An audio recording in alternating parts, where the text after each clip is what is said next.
We got a lot going on. We don't here. have to talk about Mormons. We can. I don't give a fuck. I will inevitably say something incorrect and then feel bad about that's the whole misinformation. Right. So I do that all the time on this podcast. Okay. And I just say, no, I don't know if this is true or not before. Now, I don't know if this is true or not. Yeah. You know, because I am just an idiot babbling about nothing. Aren't we all? Yeah. Yeah. Rochester, New York, and then they got kicked out of Rochester, and then they ended up in kind of the Midwest, and then they I think. Are you okay? Sorry, I just want to be able to hear a little bit closer. Me? I can get closer to them. No, I just want to hear in general. Just want to turn the headphone volume up. Go ahead. Yeah, they got like kicked into the Midwest, and then I think somewhere around there, Joseph Smith, he was still hearing revelations from God. Was that the name you said originally? Joseph Smith? The swindler? Yeah. Oh, I thought you said something else. Yeah, Joseph Smith. All right. Like the basketball announcer? Or whoever it is, the sports commentator? Isn't there a Joseph Smith sports commentator? Stephen A. Smith? Same guy, yeah. Joseph, Stephen, Very different guy. Anyways, it was around this time that Joseph Smith, not Stephen A. Smith, decided that he wanted to sleep with a 14-year-old that was not his wife. So he had a revelation from God. Sounds like a very cool guy. That's what cool guys do. He had a revelation from God saying that you were supposed to marry a child, as many people as you want. Oh, right, and right. I don't know. That's their whole shtick. I don't know what the deal was, but that somehow ended up being usually someone that they were like borderline related to, and someone that was a minor, and it was like very like terrible, like kind of, you know, because you have this child that knows nothing else, and then here's this adult that's like, you have to marry me. Yeah. Because that's what God wants. And if you don't do that, then you won't get your planet when you die. So Mormons were the original groomers. I mean, there was probably shit going on original is a too. strong word, Yeah. but they were. Yeah. Yes, they were. That is no longer a thing, by the way, in the mainstream church. That is a common, I think, misconception among folks who... What is? That they Marry a bunch of marry. People? Oh, okay. They don't do that anymore. Not in the mainstream church. That they were pressured out of that. Okay, but they still do it in like the underground hipster church. They sent before they got like. It's a super interesting history. I can't recount it very well because I can't really read. I tried really hard to read, but there's just so many letters and combinations of them. But they before they got pressured into giving up celestial marriage, as they called it. They they sent people off. This is after they had been in Utah. Joseph Smith got murdered because he was fucking somebody's wife or kid or something. Instead of announcing basketball he games. did a lot of weird shit, and he got murdered. Brigham Young of Brigham Young University fame became the head of the church, and he was all in on the let's marry as many women as we want train. Very cool guy. Yeah, the men seem to be really into it. The women and the children not so much, but they established colonies of the like polygamist sect of the church in just over the border in Canada, like kind of on the Idaho Montana border, like just BC, I think, British Columbia, Mexico. I think it means before Christ. God bless America. Mexico, and there's a chunk of northern Arizona that I know of. These are just the ones that I know of. I read a book, and this is just what I'm...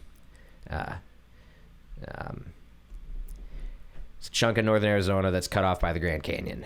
It's hard to access, geographically speaking. It's hard to get to. So the Arizona folks don't really try too hard. They did actually try really hard to get rid of this polygamous cult in there. But it's like kind of ongoing, and it's kind of really fucked up. But the regular Mormons just believe like normal fucked up stuff. For example, we can cut all of the Mormon stuff. We don't have to talk about this. It's okay. I haven't even done the intro yet. That's amazing. So we might as well just keep going. Okay. They what was I gonna say though? That's the thing. You said the normal mainstream Mormons still do normal fucked up stuff. My favorite thing that they believe, because just like the sheer absurdity and like ignorance of this, and when they baptize people, because they do this thing like right out of the gate where they send young kids as soon as they're like 18, they call them elders. That's why the Book of Mormon, the intro song is like, "Hello, my name is Elder." I've actually never seen the Book of Mormon. I haven't either. I listened to the soundtrack. soundtrack. It's hilarious. I don't think we can watch it. It's not a. It is not. You just got to see it live. You have to see it live. That would make sense. Yeah. Sorry, I keep pulling on my TC Tugger shirt here. It's a TC Tuggers. TC Top by TC Tuggers. Nice. Are you excited for season 2? I'm so excited. I made amazing. Cody watch the whole thing. I'm surprised he didn't already. I know. That's the most like Cody humor. Right? Yeah. Cody, if you're listening, shout out Cody. Watching. I love Cody. Mm-hmm. And shout out Tim Robinson. Shout out Tim Robinson. Cody, my friend Cody, our friend Cody, mm-hmm. From Seattle, from here, moved to Seattle. Mm-hmm. He put me up in his house for a few days, and he had to go to the veterinarians or something. I think one of his rabbits got stuck in a tree or something. So I was just watching, I was sitting on his couch just watching Netflix, and I put on I Think You Should Leave, because as one does. And he came back, he's like, "What are you watching?" And then we literally watched the whole thing in one sitting. At that point, yeah. It's just it's too good. Yeah. I'm very excited for season 2. I think it's gonna be phenomenal. Anyways, I digress. Do you want to start now? Yeah, we can start. Okay. Episode 14 of the I Am Your Friend podcast. 14. Yeah, I think so. Is that what that says up top there? I named it. Episode 14. Yeah. And our guest today is our friend Charlie. Long-awaited guest. Been living in Salt Lake City, Utah for 3 months. And you were supposed to be my 4th guest, but you decided to leave. So, here you are. Now, I am mad. Why? I came to you in confidence, and I asked you if I could be your 4th guest. And I said? And you said yes. I sure did. Yeah. And you know who was your 4th guest? John Vaughn. Fucking John Vaughn. Yeah, well, you shouldn't have left. I didn't mean to. You just accidentally went to Salt Lake City? Yeah. Nobody you just got in your car and just didn't stop, and then all of a sudden we're like, well, here the fuck I am. This is the place. Mormon country. Yeah. Yeah. Yeah. Yeah, they got a lake there. It's very shallow and salty. I don't think it supports life. It stinks, and there's a bunch of flies. I lived there for about 2 months before I saw the lake. Okay. I was very surprised to find out that there was a lake, because I also visited last winter. That makes sense that the lake there like sucks. It's terrible. And they built up this whole culture around this lake, and that culture sucks too. What? No, hold on. That's where everybody chose to settle, was near the lake. Correct? They did. They settled in the valley. It is remarkably beautiful. I believe it. I can't imagine you would go to this place because it sucks.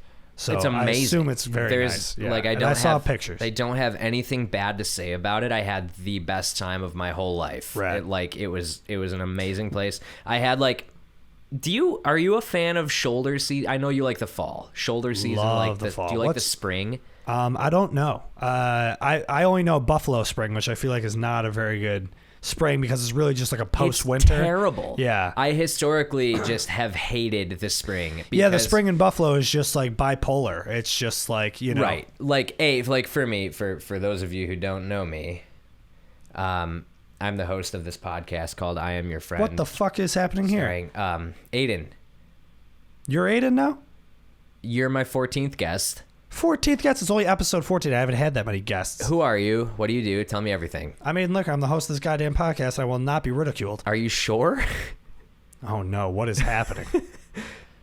If you're the host... You're going to send me into an identity crisis. Listen. Live on the pod. The spring in Buffalo, I'm a skier. That's what I don't really think that of... I don't do anything else. I do, but... I'm not good at anything else. That's why we're such good friends, because we both love skiing. Naturally. Yeah, you go skiing all the time. Yeah, I've almost gone every day since I was able to walk. I actually could ski before I could walk. Around the age of 2. Yeah, so we're doing the bit now. You're like me and I'm you. Yeah, I had a chance to go pro, but I chose not to because of my faith in anti-skiism. It's hating all things winter.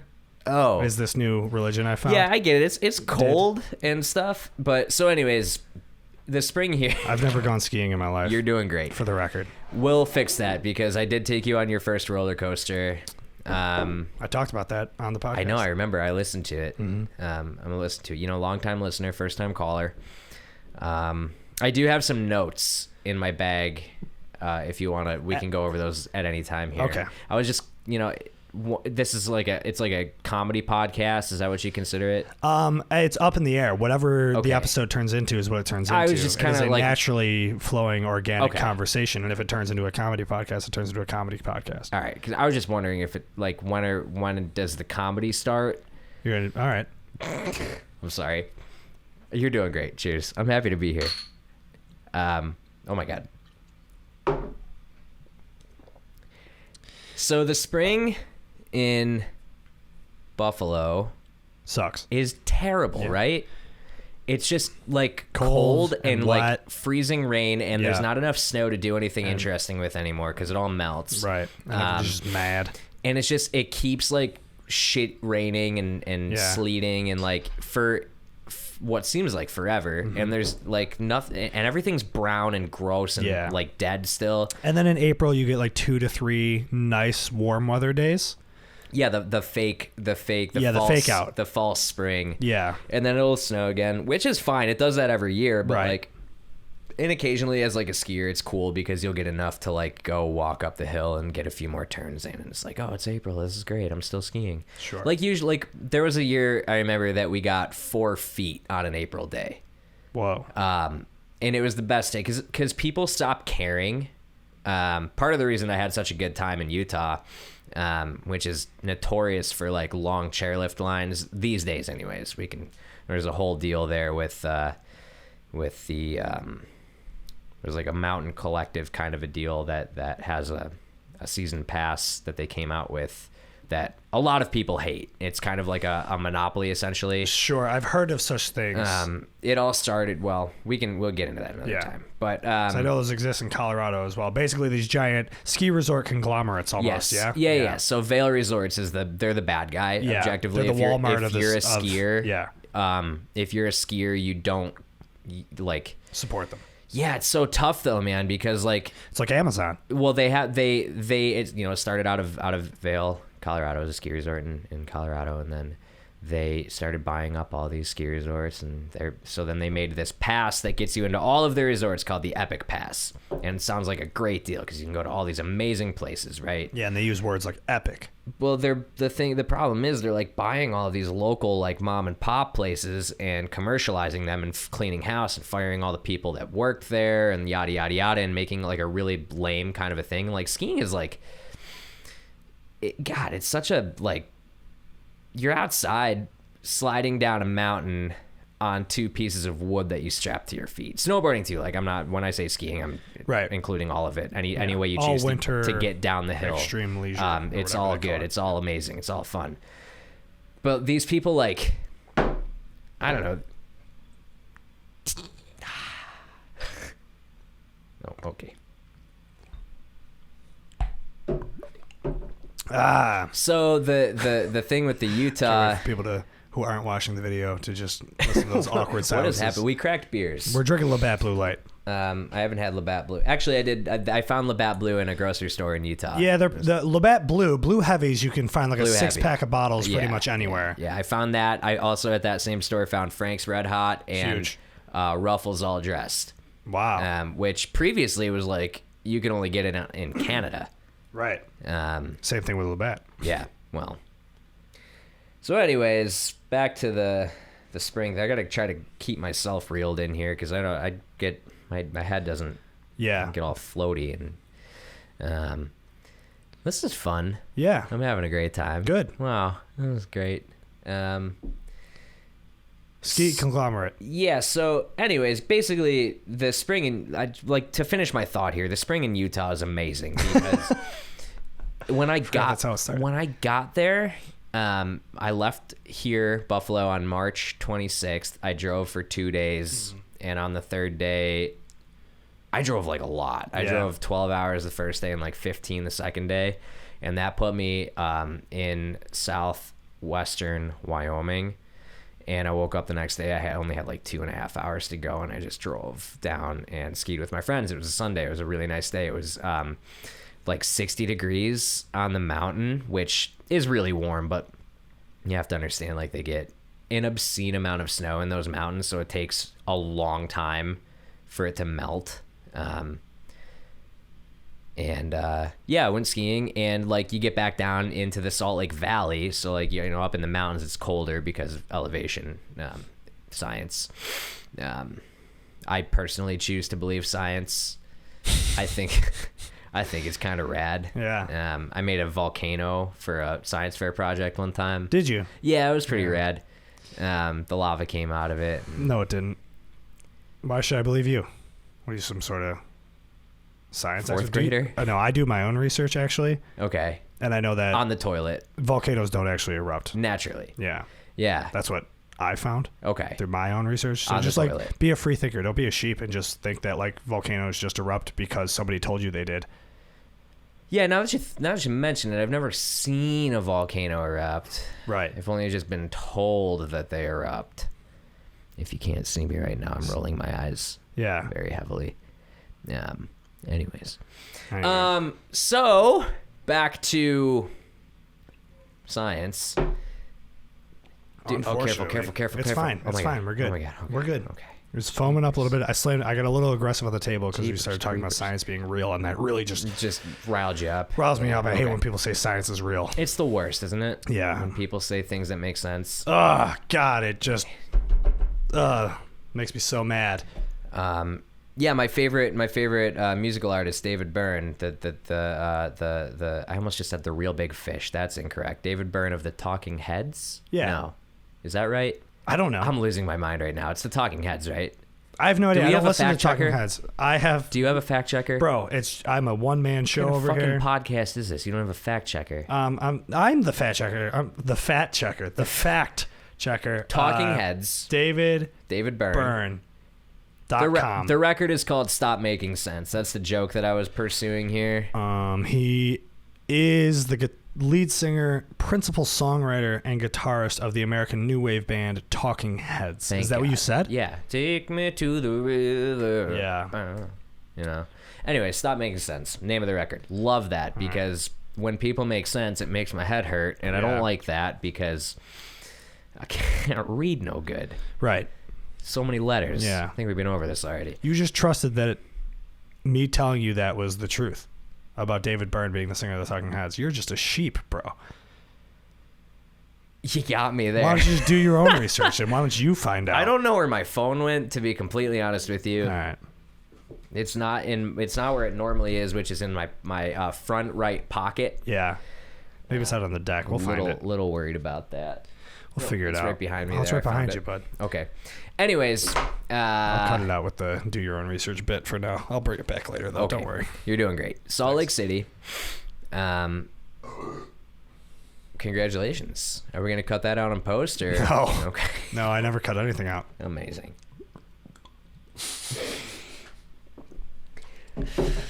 Classic. Okay, so sipping beers. Anyways, it's always been a dream of mine to have a podcast.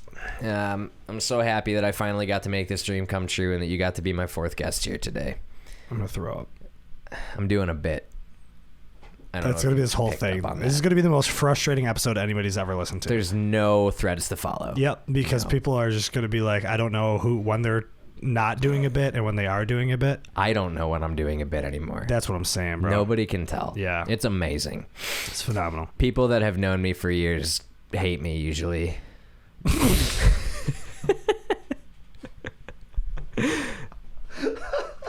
It's just really hard to like me. Anyways, Salt Lake Valley, very beautiful in the springtime from what I experienced. It was like in the 70s for the first month that I was there. Wow. Maybe not that extreme, but like it was cool because it was, even if it was in like the 50s in the valley, like if a storm blew in, it's still cold enough in the mountains to get snow. So like I got some like genuinely good powder days in April and May. Do you know the last day that you skied? Yeah, June 6th, which is the latest I've ever gone. I last year early quarantine when nothing was happening, I like was fortunate to have a ski resort in my backyard that wasn't actively like telling people to kick rocks. The lifts obviously shut down. Like the resort was not a thing, but like it was eerie. It was creepy. It was like it shut down overnight and like everything was groomed like as if to open the following day. Right. It's like The Walking Dead. It's like going to ski. Yeah. And like me, and this is before like, you know, before obvious, like we're talking March 17 of last year of 2020. Yeah. March 17. Yeah. It was a Tuesday. Yeah. You know, and like for the next little while, like I got to ski every. You don't have to drink at the same time I'm drinking because then it makes the podcast silent. So I'm going to drink while you're talking. You were doing like a thing though where you looked at the camera and I wanted to be a part of that. I am moving my mouth away from the microphone so you can't hear me drinking the beer. Oh, that's the best part. I just want to be a part of something.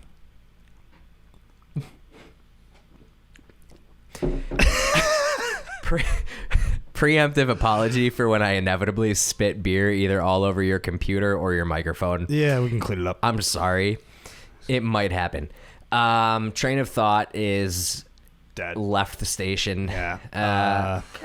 You skied on June 6th. Yeah. So last year, like I was able to. I live 5 minutes from Holiday Valley. I was able to just drive there, put my skis and my skins on, walk up the hill, and get some turns every day until the snow melted. Like last year, I skied May 4th, Cinco de Cuatro. I skied on Cinco de Cuatro, and it was like a white ribbon of death on one side of the hill, like where they make the most snow. They're like, it's the main hill. They blow an obscene amount of snow on this hill. And there was probably still like 8 feet, honestly. A crevasse had opened up like halfway down. What? Crevasse. What is that? Like a crevice? Yeah, except with flair. Crevasse. I'm a podcast host. I have to say things like properly in proper French. Thank you. Thanks for having me on too. It's called I Am Your Friend.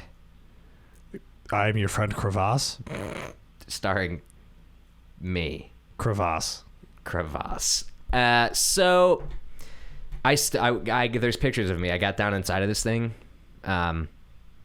Before anybody yells at me, we were skiing like with a small group, but we were staying away from each other. It was before like the mask wearing thing came out, and like we're just like this is still during the like 2 weeks and we'll be back to throwing footballs with our buddies, you know, kind of thing.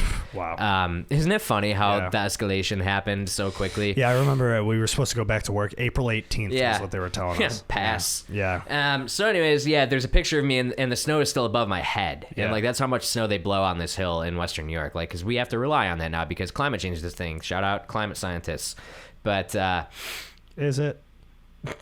I don't know. Look it up on your rectangle. Yeah, I'll do my own research. I'll find out. What did you say it's called? Climate Charlie. Climate Charlie? Yeah. That's the name of my podcast. Climate Charlie. I like that. That's really good. So that should be your solo project. Okay. It's just riffs. Well, I basically have a solo project now. It's called Post Prom. I write all the songs all by myself without any help. I try so hard to keep a straight face when I say things like that. It's hard. You look really mad. Ridiculous. You look really mad. I'm sorry. You write. We were talking about this yesterday. You write 70% of the songs. Just the guitar, baby. Well, yeah. I don't touch the rest. Yeah, but you write you structure the songs. 70% of the time. Oh my god. You write the songs every time? Is that where we're going? So I skied May 4th last year. I got to reel myself back in. Do your thing. So this year I got another month, and it was like a remarkably low snow year for Utah. It was. I'm sure this is the part that everybody's like least interested in, is the part where I'm actually like telling real stories and not just. You never know. We'll find out in the reviews, huh? Yeah. Okay. How many people have reviewed on Apple Podcasts? Yeah. Actually, quite a bit. Okay. You know what's fucked up? And this is what's fucked up. I know exactly how many 1-star reviews I got. Yeah. But I have no idea. I didn't look at anything else. Okay. Yeah. Which shows where I am at mentally, usually. You can't... I have 3 1-star reviews. I just wouldn't look at the reviews because I stopped after I got 3 1-star. The way that I look at it is like if you believe the good ones, you got to believe the bad ones, and that's just a rabbit hole you don't want to go down. Yeah, because the bad ones are just mean. That's what I'm saying. I'm like, dude, I just started. Yeah. So nobody even gave me. They were just like, nope, 1 star. This is the episode that's gonna take us off, and then we're gonna hopefully get a sponsorship. I think the sponsor will probably ask you to join me. They're like, we'll sponsor you, but you need to have that skier guy back on every week. Oh, I thought I was the host. Oh, we're still doing that? I haven't given up on it. I was just workshopping it. Okay. So I like the Alex Barron's take that he gave me about sponsors. He should just say, this episode is brought to you by drinking your own piss. Wow. I'm just doing shit like that. You know who I saw today? Alex Barron's? No, the other one. Andrew Barron's. Shout out Andrew Barron's. What a remarkable family they are. Yeah, I don't know the rest of their family actually. I only know the two of them. They are wonderful. I have to imagine the rest of their family's all right. I just want to say for the record live on television. Nope. Live on YouTube. Okay. Shout out YouTube. Still not live. Go on. Live. We're not live anywhere. We're live in Pro Tools. Saturday night live from Pro Tools. Alex Barron's may be the most talented human being on the planet, and I don't even think that he would remember who I am. That's not true. We've met like 4 times. That's enough for him. But is one of those people that leaves just like lasting impression. A lasting impression, because every word that comes out of his mouth is like the funniest thing that you've ever heard until he opens his mouth again. And every song he's ever made is better than every song you've ever even thought to write. Yeah, you're just like, oh, this guy's really funny, and then you just hear like something like that he made just in and the TikToks and the the comedic delivery. I could go on all day. He's a wonderful talent. When he compliments me, I think he's lying. He's complimented me a few times. I'm like, what are you doing? I think that everybody's lying when they compliment me. Yeah, same. It's really hard for me to I get really uncomfortable and like sweaty and I just kind of like walk away. And then so Andrew today. Was he working at Overwinter? Yeah. So I went to the new Overwinter spot in Williamsville. It's nice. Wonderful. Isn't it? It's beautiful. Yeah. And our wonderful friend John Vaughn works there. And I was so delighted when I walked in and I saw Alex Barron's in there too. I was just or Andrew Barron's. I was like, wait a minute. They're plot twist in the story. Once again, so many different letters. I can't keep track of them all. I understand. But and Andrew, like I was gonna have John make me a pour over when I went in there so that I could be part of his year-end tally. Yeah. And also, I like pour over. I like getting a good pour over. They I think really have stepped up their coffee roasting. I think, dude, the Peach Pit. I haven't had it, but I do think that like they are like top level. Yeah, the Slow Clap and the Peach Pit are my favorites. I haven't had either. I haven't had them in a long time. Obviously, I've been out of town. But so Andrew, when I saw him in there, I was just like, John was like, "What are you getting?" I'm like, I'm sorry, I'm feeling a burp coming on. I'm just trying to fight the urge to. Yeah, maybe beers were a bad idea. Great idea. Best idea we've ever had. We're going to need more. Yeah, we're going to need more. Don't worry. When you do the first ad read, I'll go down and get us a couple of beers. Yeah, I don't have those yet. You can make it. You can improv an ad read. I'll do it. I'll do an ad read. Okay. And we can go get more. Anyways, I saw Andrew. For a made-up product. I saw Andrew, and I was just like, Andrew, I need Andrew Barron's to make me an espresso. Because he's so good at it. And I know that he's probably, at this point, like he's working for a coffee shop. And it's probably like a chain that probably has their everything measured out to a T. But like he's a wonderful person. And I was so happy to see him. And he makes the best coffee. That time that he did the little pop-up thing that we went to, that was amazing. Yeah. And it was super fun. I wish there was more just like a weird little acoustic show at like a tattoo parlor, and he just showed up with an espresso machine, like a really nice like home espresso machine. Yeah. And was just making coffee. Yeah. And Nick Berger performed. Nick Berger. Shout out Nick Berger. Nick, what another wonderful, there's so many. I got to get him on. You do. You really do. There's so many good people. Him and Amanda. That we know, like, honestly, like, it's amazing to think about sometimes. Yeah. Nick. It is crazy how many, like, talented friends we have. Nick is the coolest guy. Nick is a runner. Dude. Like, and he's also a gymnastics coach, I think, if I'm not mistaken. Right, I've seen him. He does keg stands with nobody holding him up. He holds himself up. And he could go as long as he wants to. Like, he can just do a handstand for indefinitely. What was it? John Corrick's Stag, I think? Beans' is Stag. Beans' is Stag. Yeah. So anyways, Nick just, like, texted me out of the blue because I do, like, a little, I don't know if it's worth doing. I try to get as many days of skiing as I can in every year. Right. Last year, due to quarantine, I was able to hit 110 just because I didn't have anything to do. I could just go walk up the hill and ski down it every day. Mm-hmm. Then I hit 110. That was my personal best. And Nick was like all excited for me. Like, nice. Because he's just like such a great like athlete, and he's a runner, and he's extremely determined. Gymnast, and he's really just what a great guy. Yeah, and the one I miss night him dearly. When I got very drunk at your house for meet day. Yeah. The next morning, I came upstairs completely fine, which was nuts. And he had already gone for a run.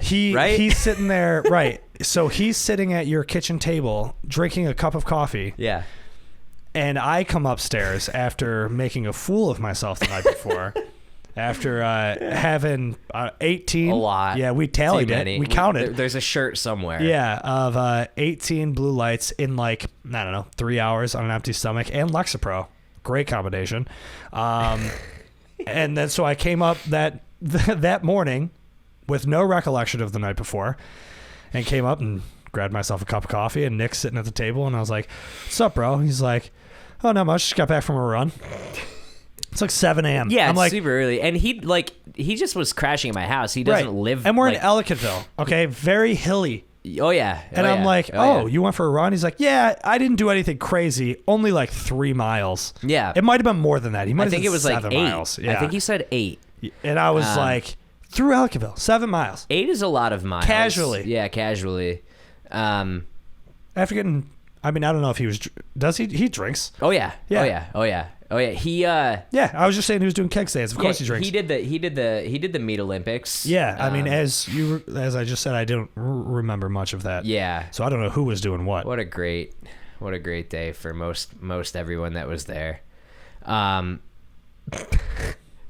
was talking about Ryan Ormond. Shout out Ryan Ormond. Yeah. Okay. Yeah. Ryan Ormond, if you're listening, I genuinely like you, and I think that there's this bit that I've been doing, where I just always pretend to be like annoyed when you talk to me, and I think it's hilarious. Jay also does a bit with Ryan Ormond where he refuses to follow him on Twitter, and I think that's fucking hilarious. It's the little things, you know. So. Yeah, but Nick Berger just texted me randomly. Like, I haven't spoken to him in a while, and he just goes, "Hey, man, how many days are you at?" And this is in the spring this year. Isn't that awesome? And I was like, and then I told him, I was like, I was close to my record. Like, I was at like 107 at the time. I ended up with 108, and the last one I on June 6th this year, I really had to work for it. Yeah. It was. I had a pal that was with me, friend of a friend that was in Salt Lake, and we had to put our skis and boots on our backpacks and hike up for a couple miles, couple thousand feet with hiking boots. And then we found snow. We were able to put the skis on and skin up another like 1,000 feet. And then the last chunk we had to boot pack up when it got like really steep, which is basically like you'd put your skis back on your pack. Were you using full size skis or the Telemark? Telemark are full size, just I thought they were smaller. It's a different binding. This is something that will bore 99% of people. Okay, It's just we can move on. it's just a different style of ski binding where your heel is not attached, similar to a cross country ski. Just with I'm not a skier, and I do think this is interesting. Just so you know. So alpine is the traditional, like where your toe and heel is clicked in. Telemark, your heel is freed. I thought the skis were also smaller. They are not. No, they're full. They're regular size. The ski it's just the binding that's different. The binding being what holds your foot to the ski. Sure. Anyways, in the last chunk, we had to put our skis back on our bags and boot pack up, which is basically like you just post hole your feet down and walk up the hill. Like it's pretty vertical at that point. It's really, really steep because otherwise you'd still have skins on, and would be able to essentially just think like cross country kind of up the hill. There's like a grippy material that you put on the bottom of your skis so you could walk up the hill. And so it's too steep to do that, and you like have to walk up, and you're basically, it really only sucks for the person in the lead because you're the one digging the post holes into the hill. Like you're cutting a staircase essentially. Yeah. And it was like up to my knees, and I'm wearing shorts. It's 80 degrees. Like it was amazing. It was a really fun experience because it was kind of really scary and really, I don't know, you get to the top and you're like, it was at a resort because avalanches are a real thing that, you have to worry about. Not so much.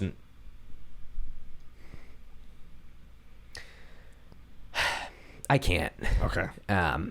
I've been told that avalanches are a thing that you have to worry about. But not so much in the spring. The media? Moving on. I tried so hard. I thought I had a joke, and it happens. There'll be more. Don't worry. There wasn't a joke. I couldn't find it. Yeah. So it was just like a really rewarding thing to get up there and just stand at the top. And then we skied down, and it was really, really good. And it was such a rewarding thing. And then we had to put our skis back on our bags and walk back down after the snow was gone, to our cars. And it was like a 6 hour day, probably something crazy like that, just for one run. Mm-hmm. And I have a similar story. One time you and I walked up a hill at Holiday Valley, and I had 30 beers in my backpack. Yeah. That was tough. Yeah. So for reference, that hill that we walked up is about 350 vertical feet. The hill that you and I walked up? Yes. Okay. At Fall Fest? Yeah.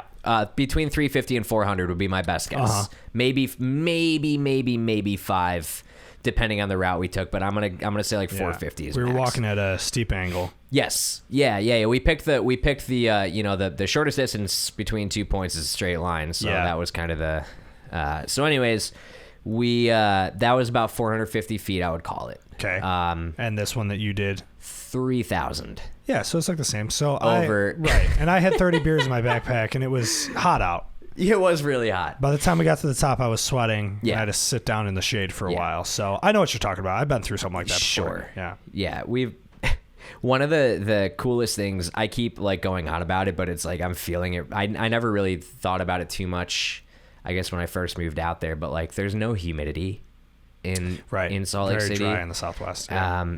It was like every time we'd look, it was like, I remember looking a couple weeks ago one day when it was about to rain, or it like felt like it was about to rain. It never ended up raining because it doesn't rain there. It was like 15%, and it was like the air felt so thick, and like then I got back home and it's like 70% today, and I'm like I went for a little like hike / trail run thing this morning. Yeah, where'd you go? Just at the valley. Nice. Just went and walked around and ran down, and I was drenched.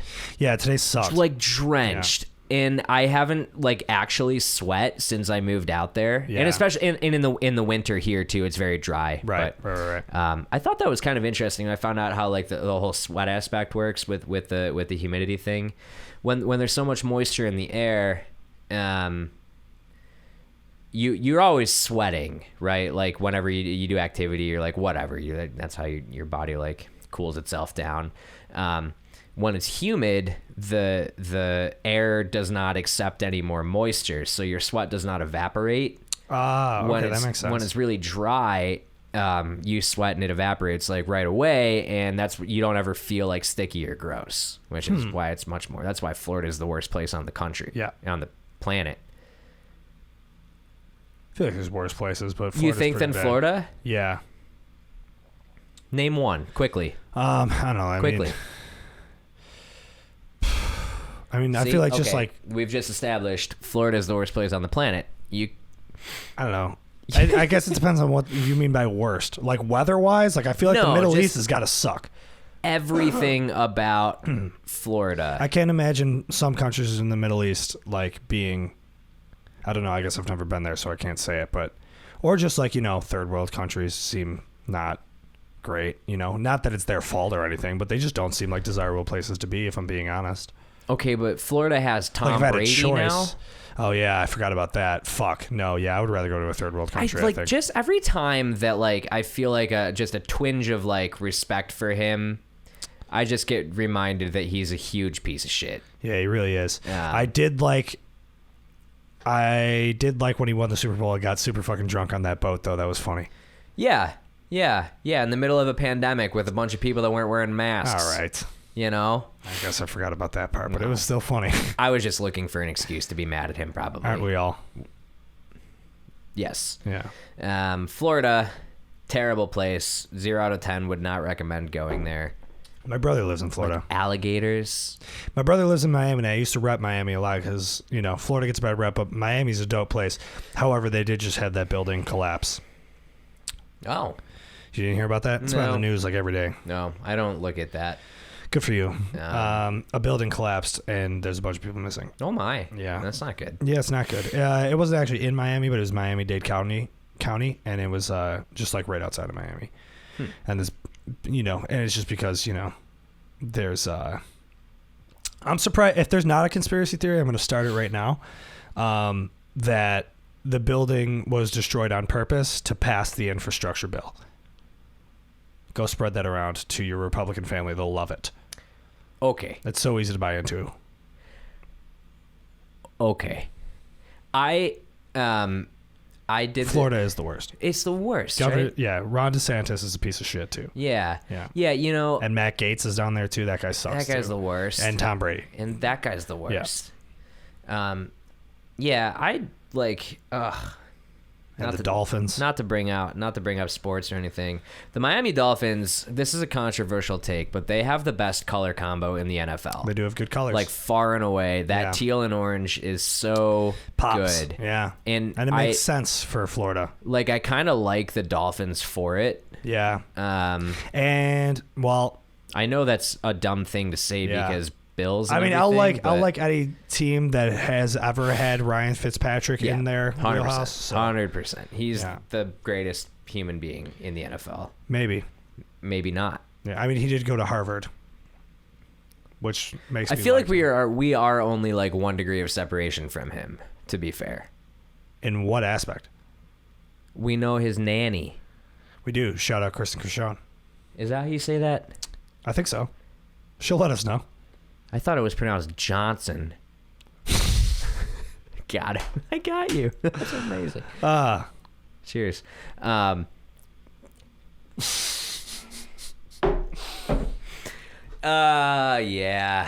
All right. In that aspect, yes. Of knowing him. Yeah. Yes. I thought you meant of being on the same tier. Is that as 1 him degree as or 2 degrees of separation? I have no fucking idea, dude. Did you ever play the Kevin Bacon game? No. It was called 5 degrees of Kevin Bacon or something.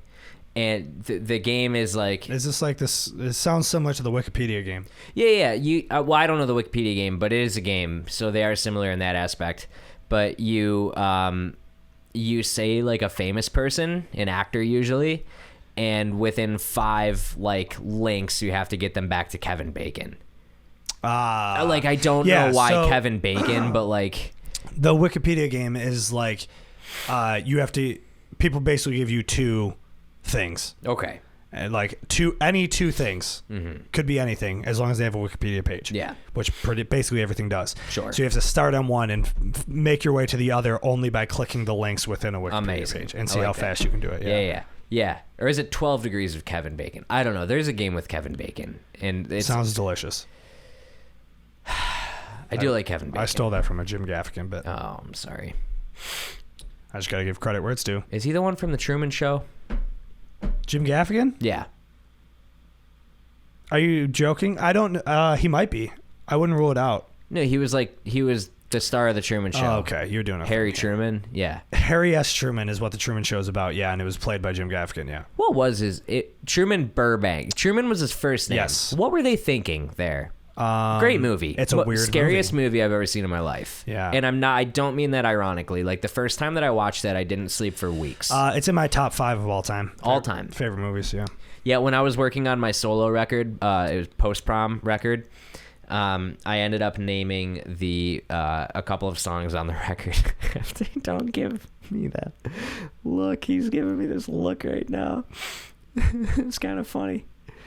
When I was working on my debut LP, solo LP, I named a few songs after the Truman Show because it just had such a big impact on my life. Yeah, where'd you come up with that idea? I was watching the Truman Show. Yeah. And I said, you know what? I'm going to name the first and the last song on this record after this this Jim Gaffigan movie about the former president of the United States. Harry Truman. Yeah. Weird casting, honestly. Jim Gaffigan? Jim Gaffigan as Harry Truman. Yeah. You know? He looks just like him. Now, all jokes aside, Jim Gaffigan was Jim Gaffigan in the car in Super Troopers, right? Yeah. In the pullover montage. The chicken fucker. And they brought him back in Super Troopers too. He was the meow guy. He's the meow guy. Yeah. Okay. I didn't see Super Troopers Mr. Meow Guy, from the Karate Kid. God, yeah. That was good. Mr. Meow Guy. It's so close. Even a blind squirrel finds an acorn every once in a while. Who says that? I do. Isn't it? Okay. Even a broken clock shits in the woods. I like that one. Does the Pope wear a funny hat? No. Does the Pope shit in the woods? Does a bear wear a funny hat? Yeah. Pat Walker says the Pope shit in the woods thing all the time. Yeah, yeah. Makes me so mad because it's the Pope shit in the Vatican, you know? Which is still funny. He's just making it not make sense. Yeah, he's combining the two. Right. Which is funny. Is it? Shout out Pat Walker. He gets one every episode. I love Pat Walker. Who doesn't? Pat Walker called me when I was driving. When I was on my track cross country. Mm-hmm. And it was just very nice to hear from him. It was a nice thing that he did calling me. I appreciate that, Pat Walker. Cheers, thanks, Pat. Also, Cullen. I called Cullen. Shout out Cullen. I don't know. I called Cullen just because I could tell he was probably watching the hockey game. It was the game 7, I think, of the Lightning and the Islanders. Yeah, they went to game 7, right? Mm-hmm. Yeah. And I was like, who you got? Who's gonna win? And then he ended up talking to me for an hour and a half. Yeah, he could. I actually talked to Cullen very regularly. It was like mostly Cullen talking at me, but we talked about it all. Yeah, the good, the bad, the ugly, the funny, the sad. I think the funny goes with good, and I think the sad goes with bad. So we talked about. I also think ugly could go with bad. You could probably just say the good and the bad, and the ugly. But the ugly is bad. I think that was like a movie or something, wasn't it? I don't think so. Wait, is Jim Gaffigan? Yeah. Played FDR? Yeah. The good, the bad, and the ugly. Yes. I think it was McKinley. William McKinley? Yeah, the one where he got shot in Buffalo? Yeah. Yeah. Okay. Jim Gaffigan. Crazy that he's played 2 presidents. Did you know Uncle Cracker is a registered sex offender? I did know that. You know how I know that? You told me that. Just want everybody to know. This podcast is brought to you by Uncle Cracker being a sex offender. Make sure you let everybody know and stop listening to his music. It was something kind of like innocuous, like peeing on a playground, wasn't it? Yeah, it was something like that. Okay. He was exposed, and they were in a place where where children are allowed or something. Now... But also, fuck that guy. Do we remember... Do you remember? Was that what you were doing? I was singing... I would have done it in a different voice than I wanted it to, but I was doing Remember the Time by Michael Jackson. Now he is actual also... sex offender. Can we talk about Drake Bell? Yo, so I don't know this story, but I heard about it. I saw it trending on the Twitter. Yeah, I saw people. I read it. I think I found it in a TikTok comment. That's me doing my own research. By the way. Like grooming, I think. Indecent. I thought he like revealed himself or something to a 14-year-old or something. Should we look it up? Do you have a fact checker? I'm the fact checker. I don't know why we're this deep into this episode and you still haven't gotten a fact checker. Who would I find in that amount of time? Like, honestly, like... Whoa, I just typed Drake Bell. Going to talk to my booking agent New York about this. Times. This is embarrassing. New York Times, very reputable source. Is it? Drake Bell pleads guilty to attempted child endangerment. Cool. And I have to log in to read the article. Oh, don't do that. No. Because I'm not paying for the New York Times. That's how they get you. See if I can find a different article. Weird. Yeah, Drake Bell. Yeah, that was actually my first concert. Was Drake Bell. Drake Bell celebrates 35th birthday at Disneyland after he pleads guilty to once sending sexual messages to a 15-year-old girl. That's terrible. Did you hear that whole headline? Terrible. Drake Bell celebrates. Wait. Drake Bell celebrates his 35th birthday at Disneyland after he pleads guilty to once sending sexual messages to a 15-year-old girl.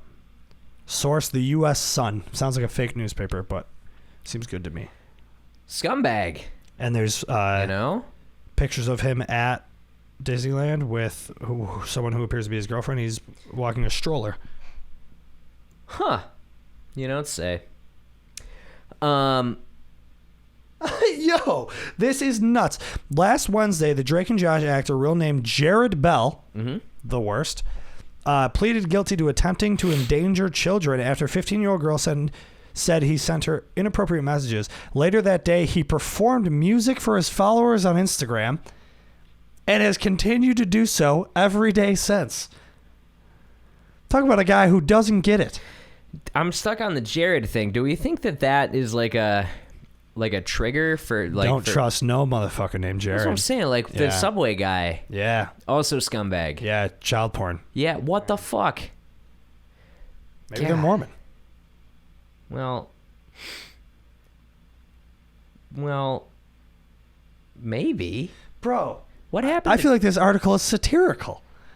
To celebrate his 35th birthday on Sunday, Drake was spotted in public for the first time since pleading guilty, heading to the Disneyland in a pair of Mickey Mouse pants. What the fuck? Do you remember? Yo, this gets crazy. He wasn't alone in the theme park. He was joined by an unknown woman and a baby, also unknown. It's unclear his relationship to either. Do you remember? There was a point in time a few years ago. I wanna pin it in like 2015 maybe, where Drake Bell was, maybe it was even earlier than that. Drake Bell was like in an open Twitter war with Justin Bieber fans and Justin Bieber himself. I feel like I do remember that, but so much crazy shit has happened in like a year. That's fair. It's hard to remember. This is a long time ago now, I think. But he was like shit talking Justin Bieber, on already a bad move online, which like we probably all did when we were like 14. Absolutely. Like jealousy, maybe, whatever. Yeah. Because the kid is talented. I think phenomenal. I do think he's a douchebag, but.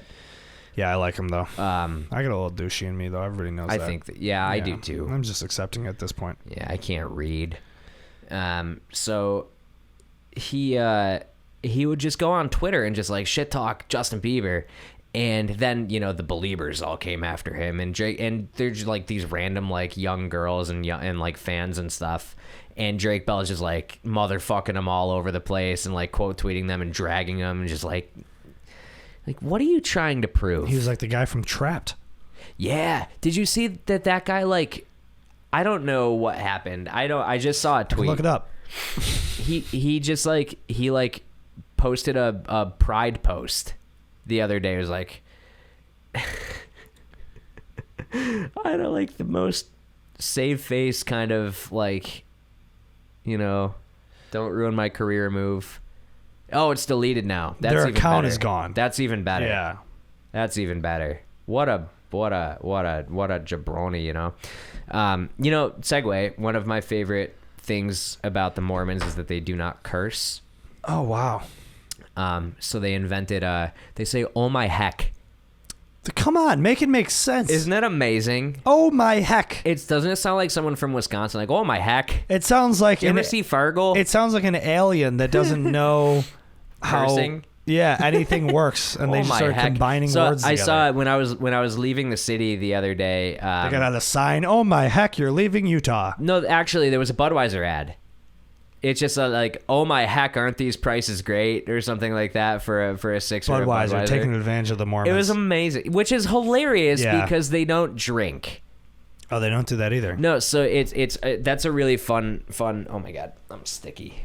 It's a humid sweat. Yeah, we talked about it. Yep. It's a very fun portion of the Mormon doctrine. They are to refrain from strong drink. And that's what it says in their doctrines and covenants or whatever. Yeah. Strong drink. So strong drink they took to mean alcohol, which is kind of a no-brainer. Coffee. Bummer.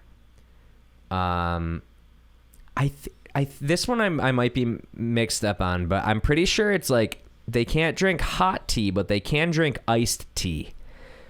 There's one weird thing like that, and it's just like a very like pick and choose kind of strong drink thing, but they do go into coffee shops and they order what is called a steamer. I don't know if you've ever seen it before.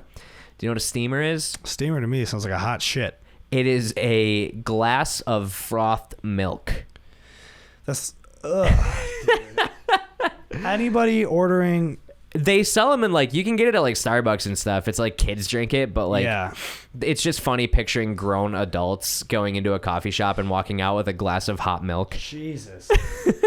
That makes me that's so unsettling. Yeah. The cool thing about the no strong drink thing and no swearing is that they do a little bit of a vice trade situation, and they have a lot of sweet shops all over the city. So that's the one thing they're allowed is sugar, so they just go hard. Yeah. They have this cookie chain. For me, cookies are never something that I would seek out. I don't really they're fine, but I'm never gonna if there's if we're talking about I don't want to say the word craft, but good quality, I'm always gonna pick a donut or some other pastry or something over a cookie. But there's this chain called Crumble Cookies. It started in Utah. I've had it. Oh my god! Yeah. Oh my heck! Yeah, absolutely. And they do a different flavor every week. It's a genius idea. Yeah, one of my vendors at work sent them, had them sent out. Crumble cookies. Yeah. They're fucking fire. They're really expensive, but they're really big. Yep. You get a 4-pack for $15 or something crazy like that. Nuts, it's a lot of money, but they are big cookies, and they had, oh my gosh, the churro flavored one. Oh fuck yeah! Oh my god! Just. I think I've only had a churro once in my life. Oh, real churro? Yeah, no. Whatever they got at the fucking Bison's games. Sure. I was a 6-year-old. Where I had my first real churro. Shout out Max Kaiser. Oh, shout out Max Kaiser. Shout out Max Kaiser. Yeah. Max Kaiser famously lives in Spain. Mm-hmm. Valencia now, if I'm not mistaken, but was in Madrid pre-pandemic, and I went to visit him. He let me graciously sleep on his floor. It was a really fun college-esque experience. He lived on the 5th floor, which the Europeans call the 4th floor because they count the ground floor as 0. So it's very misleading, but you end up going up 5 flights of stairs. And anyways, that almost makes more sense to me. It was so many hundreds of degrees outside, and there's no air conditioning. It's a big stone building. It's hot. And I'm on an air mattress that slowly deflates in the middle of the night. All of them do. There's Max one that doesn't, just so you know. Max is very long. He's very long. And he's just in this tiny little bed in the corner. Not tiny. He fit in the bed. But he takes up all of it. Max is very long. How long is he? I think 6'7"? Max is 6'5", 6'6", maybe. He might be Michael Jordan height. Is Michael Jordan 6'6"? Michael Jordan is 6'6". You know how I know that? You know my first words were Michael Jordan. You did tell me that. Yeah. Now, that could be another invention of my father to embarrass me, like the Moose Meese thing. But do you want to ask me about that, or do you want to let it go? I didn't know if you were referencing the Brian Regan joke. I don't know who that is. He's a comedian. Okay. Similar to Jim Gaffigan, same kind of realm. Okay. Same kind of comedy. Was he in Super Troopers or? No. All right, then I don't give a shit. So my dad growing up. Do you want this anecdote? This is my late night anecdote. If I had to. If it's a late night anecdote, you got to say it. Yeah. Okay. I was actually saving this one for Conan when he invited me on the show after my solo debut album dropped. I know, it's so sad. He was the best. Yeah, no, but it's the most genius move because the podcast is. He's doing a podcast. Yeah. He's making so much more money doing that than he is on the show. And he can do literally anything he fucking wants on his podcast. And then he's also got an HBO deal. Yeah, he's fucking chilling. He's dude. brilliant. Yeah. He's just hilarious. Like, I don't have to do this dumb shit anymore. Yeah, on TBS. I love Conan. Yeah, I love Conan. He's the best. So, he's one of the best to ever do it, and just completely got shafted by the late night industry. Oh, for sure. And the late night, dude, all of late night is such a fucking joke. Yeah, all of it. I like Kimmel. I like Kimmel, and I like Colbert. Yeah, but I don't know how I like Colbert. I like them as like comedians and people. Yeah. Okay. But just the whole thing, it's just it's all just like this facade, you know? Yeah. No, I would agree. Yeah. So when Segway, do those have handlebars? Segways, yeah. When my dad, when I was a kid, I went on a motorcycle for the first time recently. Did you really? Yeah, I could tell that after. Are you okay? It was a very scary experience, and I'll tell you why after. Okay. I wanted you to tell you. I just wanted. You said Segway, and that made me think motorcycle. Naturally. So I would do want to tell that story, but you can tell your Moose Meese story. Do you want to tell your Segway story first? No. Okay. It's not a Segway. It was a motorcycle. Noted. Do you want to tell that first? You're the guest. I mean, you could. No. This is your show. You can do it. You can do your Moose Meese story. When I was a kid, my dad. When you're a kid, things that your dad tells you are usually like, he tells you like, oh yeah, that, that's a Chevrolet car over there, that's a Ford Mustang, like that's cool. Cars, he only points out cars. Yeah, it was a weird like character trait of my dad. It's just only American made. And he would just name the make. That's an Impala. That's it. Like they were rare. Like that's a Toyota. It's a Toyota. There. You ever see a Toyota, Charlie? It's a foreign car. And you're like 13. You're like, we're in one, and I've seen 200 of them today. So when I was like really young, I feel like middle elementary school probably. Also, like there's an astounding amount of people that pronounce elementary incorrectly, and it really it's elementary. No. Yeah, no. Elementary is the proper way to say it. No. Yeah. Spell it. No. Quickly. IT. Do it. What? You should spell it. Spell elementary. My dad would have been so proud of me for that one. I know. We can get him in here if you want. Elementary. No. Elementary. T-A-R-Y. Yeah, that's specific. In what universe? That's specifically a Buffalo thing, I think. What? Saying elementary. Yeah, I got made fun of for it, for saying it correctly like a normal everywhere person. Else is elementary. This is the same fucking state where they pronounce their town Hurricane when it's spelled like the storm. That's facts, but there's a lot of other places that say elementary. And they're all dumb. Whatever. That one doesn't bother me as much as people saying documentary. That one drives me nuts. I say documentary. No, it's documentary. Why? Because that's how everybody says it, and we're all here for a reason, and we just all got to get on the same board, and most people are doing that. So when your agent hits me up to come back on my show, I'm gonna rethink it. I'm not gonna. I don't think I'm gonna let it happen. You're just you're a hostile guest right now. I'm very into how people say things like in different parts of the country. Country, it's pronounced country. Nice. Nice. I'm gonna start saying that. Did I get well, okay. Anyways, a young lad in elementary school, most likely. Okay. And my dad, tells me that the plural form of moose is meese. Classic Rich. Look, but like, come on, like mouse. No, not that one. Goose. Mouse. No, not that one. No.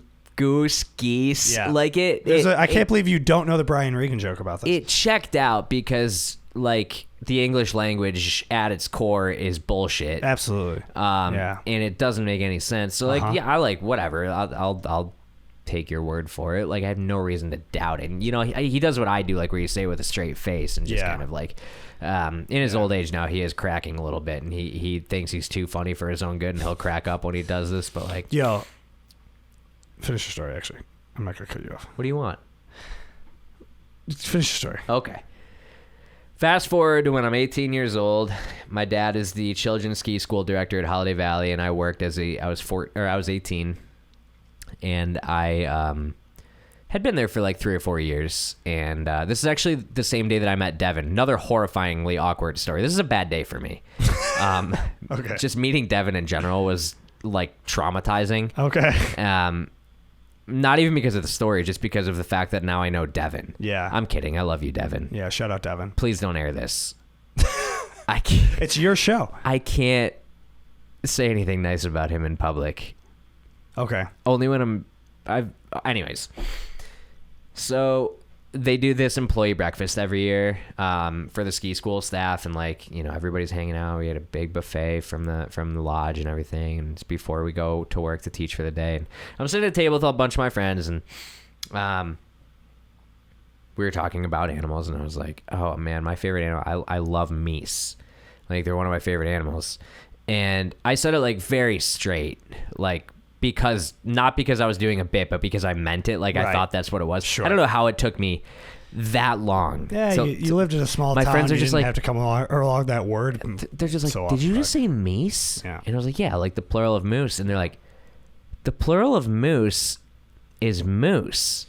And I was like, no, it's not. I was like, it's not. Like, right. This is And then my dad was walking by at that point in time. You're like, you son of a bitch. And no, I looked at it. I was like, hey, you told me that the plural of moose was meese, and he just cracked up laughing and walked away. Yep.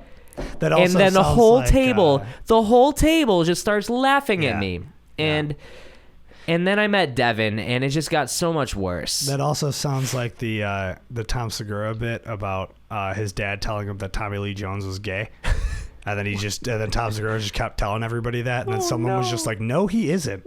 And then he's like, where did you hear that? And he's like, my dad told me. My dad told me. And then when he told his dad went, oh. Yeah. And that was it. You know what I mean? That's amazing. Fucking dads. What I was going to say before is that, because you and me, I think, are very similar in this, is that we both just are our dads. Yeah. Yeah. And it's the most frustrating thing. Yeah, especially now that I have a mustache. Like, it's... Yeah. God, if I had a nickel, if I was a little bit bolder. My dad had an afro in high school, naturally. Sick. Very, very curly hair. I don't know how that happened with an Italian man. Yeah. Anyways, back to the Devin portion of my day. Okay, so then we meet Devin. So we got to rewind a little bit here. My dad, children's ski school director, he hired Devin to be a snowboard instructor. Okay. At Holiday Valley. Mm-hmm. And my dad came home and was like, hey, I interviewed a guy today. I hired him. He's a drummer. You should hit him up and jam with him. I was like, no, that sounds fine. So I found him on Facebook. This part is actually hilarious because Devin, on his Facebook page, he had, I'm sorry for telling this story, Devin, he had nothing but videos of him covering August Burns Red songs. Okay, that's fine. But he was wearing like the like he had the emo-over kind of thing going on, and the like scene kid. It's high school. It was amazing. We all did that. I wore Led Zeppelin t-shirts and Queen t-shirts. Oh, you were that exclusively. Guy. Yeah. I still don't know how to dress myself. I can help you. Okay. It's like, is it pants, then underwear? Order doesn't matter. Okay. Well, I guess it does for that specific one. I usually do left sock, t-shirt, right pant leg. That's okay so left far. Underwear leg. Nope. See, now things are getting weird. So anyways, I hit up Devin and messaged on Facebook, like, hey, we should jam. I watch your videos. Like, we should jam sometime. Yeah, like, I love I also like, I still don't think that I know how to play the guitar very well, but like at the time, like, was bad. Yeah. So it was like, just whatever. And finding a drummer in Spring Tucky, New York was really difficult. Sure. there was one kid we used to play with, and he was just like perpetually on speed. Yeah. And he isn't actually, but that was just his personality. And like we would play like Blink-182 covers and try to play Damn It, and he's playing Damn It like twice as fast as Damn It is played. Damn It's already a pretty. And my fingers don't do that. Mm-hmm. They don't go that fast. So I was excited to find a drummer, and I messaged him on Facebook, and I was all excited. I was like, "Oh, we got a drummer." He's like, "Good. He sounds like he can play in time and like whatever." He sounds like he can play the drums. Yeah. It was exciting. It was an exciting time in my life, and then he was in the line for the breakfast buffet that same day. This is, I think, shortly after the Mies Moose situation. And I walked up to him, and I don't know if I tapped him on the shoulder, if I just like walked up to him and was like, tapping him on the shoulder would be so funny. Let's just change the story. It doesn't matter. You tapped I tapped him on the shoulder. I was like, "Hey, are you Devin?" And he goes, "Yeah, are you Charlie?" And I was like, "Yeah." After already being friends on Facebook, so you obviously knew who each other were. And then I just said, "Cool, I'll see you later," and then walked away. Nice. It was like the most awkward exchange of all time. Fast forward a few years, we lived together. This is Devin. He's a drummer of my solo project, Post Prom. Yeah. I hired him to come out and play drums. Mm-hmm. Devin and I lived together for about a year, and we could never look each other in the eyes or like say like good night or like anything like. So we used to just. You guys had a lot of masculinity issues. No. It wasn't. Well, he did make me drink a shot of Jack Daniels every night before bed because he said it would put hair on my chest, and like, guess what? It did. It worked. Yeah. Thanks, Devin. Shout out Devin. And it. He did this thing, and he'll deny this, but I have pictures and videos to prove it. He would stand in my doorway every night and brush his teeth at me. He would just stand there brushing his teeth. That's Devin's humor, yeah. Without breaking eye contact or blinking. Devin loves I Think You Should Leave as well. And then he just walked away. And or if he was saying like, if we were like hanging out and actually talking to one another, it would end up with one of us in the other one's doorway just saying, "All right, see ya," and then walking away. Yeah. Just so awkwardly. And I don't know what it is, but I cannot like bear saying something genuine at Devin. It makes me so like. I think it's just been your relationship. Yeah. I think it's just kind of like it's just a running bit. Right. Every once in a while, I don't know how to be serious to this guy. Yeah. Every once in a while, we'll get hammered. Yeah, which together. Is so funny because me and Devin do have really like serious conversations. That's amazing. Yeah. I've never had a serious conversation with him unless we were both very hammered. Yeah, that's also just like, I think my approach with people though. Yeah. Is like, almost like within 15 seconds of meeting somebody, I'm like, so what do you think happens when we die? Sure. Yeah. Yeah. You know what the Mormons think? Let's hear it. They have different like levels of heaven, I guess. Oh, cool. There's like different tiers based on how much money you make, probably. It's a fun thing. They have different levels of hell. I know of for sure. Yeah. I think that's a common one. They say like the 7 circles of hell. Or something like that. Yeah. Like the Dante's. Yeah. Dante, Inferno, whatever. Shout out Dante. Yeah. I read Dante one time. Where do you get your pot? From you, Dante. Oh, yeah. What's up, Mr. Cheezel? Oh, no. Wow, what a great movie. Mm-hmm. Oh, my God. I remember when we were shooting that. That was so long ago now. So the heaven thing is kind of a weird one. I don't know if I have a full grasp on it, but they do believe that everybody gets their own planet when they die. That sounds sick. That's why they call it like celestial marriage. There's a lot of like celestial kind of stuff going on so there. You get to go to a planet with all your ladies? All of I think your family gets to be on your planet or something like that. Now, the fun thing, like if you die and you were bad or you weren't a member of the church when you lived, you go to like regular hell. Now, this is an interesting one because you can be. This is all just fascinating to me because the Mormon Church is like the only one that was created in like modern times. in the age of information, like there's a printing press when this church was found, so you can put everything under a microscope. There's documents for everything. Yeah, and the Mormon church, they have a fucking vault in a cliff in one of the canyons in the mountains in Utah where they keep all of their documents. Nobody can go in there. It's very secret, but like all of their incriminating documents, like I'm sure the Vatican does the same kind of deal with their archives, but like you know, there's dirt everywhere. I'm not saying that like their values are probably like a lot of them are good. Like they're good objectively. There is a little bit of brainwashy cult stuff going on, as with every organized. We're talking organized thing here. Yes. Like you're allowed to be spiritual, and that is 1,000,000% always okay. Thank you. Right. But like, you know. Anyways, back to the. So they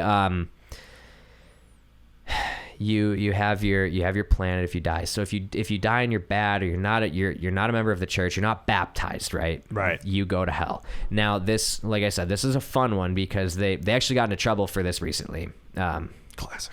My roommate JC told me this story over and over again. Shout out JC. Shout out JC. JC, if you're listening, you're probably not, but you're wonderful and I miss you. Thank you for being nice to me for 3 months. I also miss you, JC.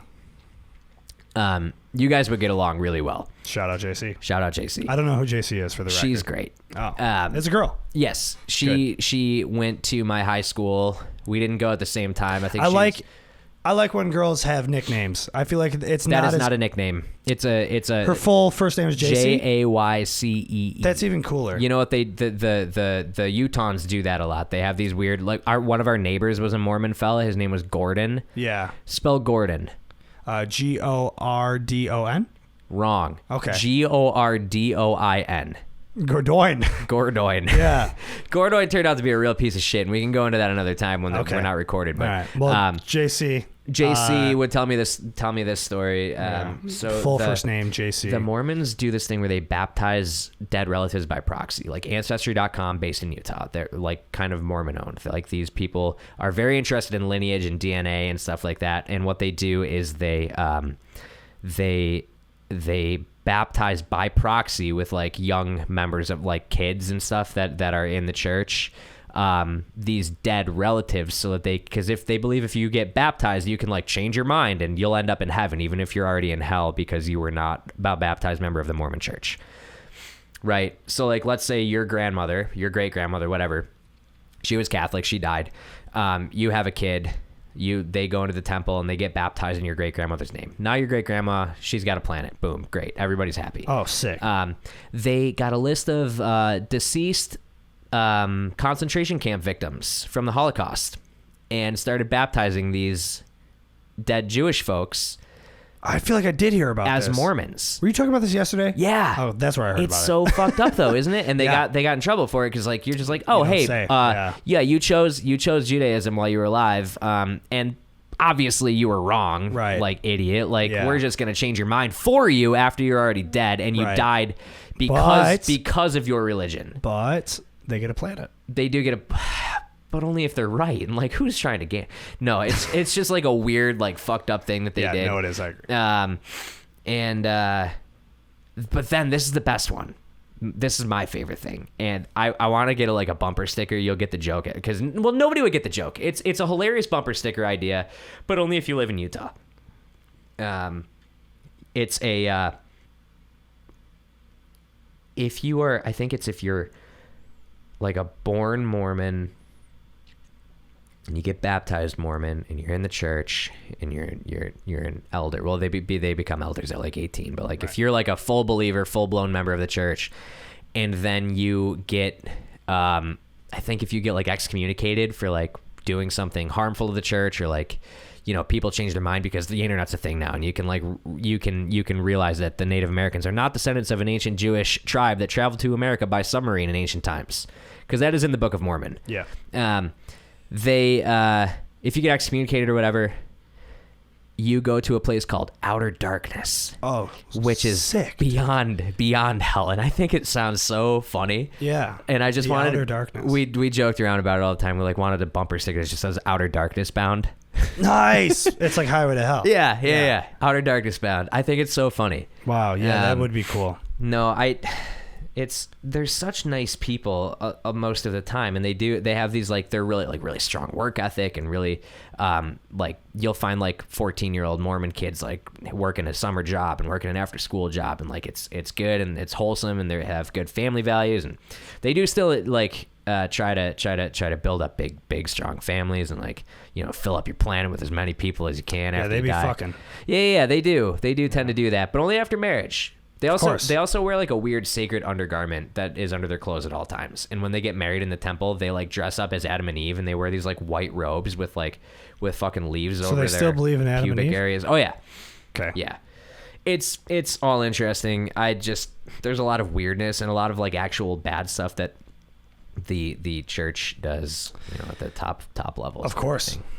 As is most. Yeah. Yeah. Yeah, I read a good book about it. I read a couple books. The one that I really liked was a John Krakauer book he wrote, Into the Wild, called. I didn't read the book, but I saw the movie with Emil Hirsch. Yeah. I liked the movie. Really good movie. Yeah. The book is just more like Eddie Vedder did it's such a good soundtrack, isn't it? Yeah. The book is really amazing. It's more he's an investigative journalist. He's a reporter, so like it was more like fact based. Is it a true story? Like that. Yes. Okay. What is? Oh, Into the Wild? Yeah. Oh, yeah, 100%. I feel like I knew that it was really good book, but I haven't watched the movie in a while. So. Really good book, really good movie. The movie's obviously a little dramatized, of course. It is the real story. I just love Emil Hirsch. Emil Hirsch is one of my favorite. I like that Transit made that one song, "Stay Home." Yeah. What if I were smiling to your? What would you say? That one. Yeah. Uh-huh. Did you see that? I see now. Keep running. That's all direct quotes from Into the Wild. Oh wow, sick. And I think that they're direct quotes from like something he either scrawled in his journal or on the bus wall when he died. Oh, cool. That whole song is like lyrics about Into the Wild, and it was never like keep shining on thing. Yeah. What if I were smiling and running into your arms? What would you say? Yeah. Or what would you do? What would you do? Would you see then what I see now? Yeah. That phrase in particular, I think, is, and I listened to that song before I ever saw the movie or read the book, and I was just I was like, whoa. Yeah. When it was like one of those moments, like, oh, I know what that's from. Right. And I don't know that was ever like talked about ever, and they're broken up now, obviously. Yeah. So like, I'll never get the chance to be like, hey. Right. And Tim Landers passed away. He did. Who wrote the song? He did. But what's funny that's not true. The singer wrote the lyrics. He did? Joe Boynton. Yeah, are you sure? Uh-huh. Okay, I believe you. I'm I thought Tim Landers was like the guy. No, because they didn't even, he wasn't even on Joyride. Right. Well, yeah, I mean after, but I think for the first few records I thought Tim Landers wrote the lyrics. I don't think so. I'm pretty sure that Joe, the singer, wrote all of the lyrics. Okay. I'd spoken to him about it at a show at one point. I remember shout out Cody. Cody was all bummed because he found out that a lot of his lyrics were just things that he thought sounded cool or something like that. That's how it is most of the time. Yeah, no, I know, it's fine. Yeah, who needs substance? Dude, I was actually just talking about this with Charles Sanfilippo from the band Pale Hell. Yeah. Shout out Charles. We were just talking. Actually, we went to that. That's not me, though. Correct. Okay. You are a different Charles. Went to that DIY hardcore show over the weekend. That's where I got the shirt. Sure. Final Declaration. Naturally. Shout out Final Declaration. I got that shirt on the internet. Nice. The hardcore TC show. Top by TC Tuggers. The hardcore show I went to was fucking sweet. It was my first time like at a show. Well, just going and doing anything really that not in a small group, like it's amazing. I've really just been going and like hanging at people's houses or like going out to dinner, maybe whatever. I going out and being in public just is not anything I want to do right now. But I went to this DIY hardcore show thinking that there would only be like, I don't know, like 30 people there. You know what I mean? And there was like 200 people there. Really? Yeah. Where? It was at this landscaping company. Amazing. Yeah. So I love that. All the dudes that played in the band, in one of the bands, it might have been Exhibition. They all work for this landscaping company. Okay. And the owner just like let them do it. And the owner was there. And the owner also was like moshing. That's and sick. like, yeah, it was sick. And That reminds me of, like Scott Vogel from People Zoo kind of vibe. Yeah. Scott Vogel from Terror was there, Cool. and he did like a guest vocal spot on one of the exhibition songs. That's amazing. Dude, it was so cool. And you know what's cool is they did. So it was a 6 band. I say band in air quotes because there were hip hop artists. Okay. So it was like while they were tearing down, setting up.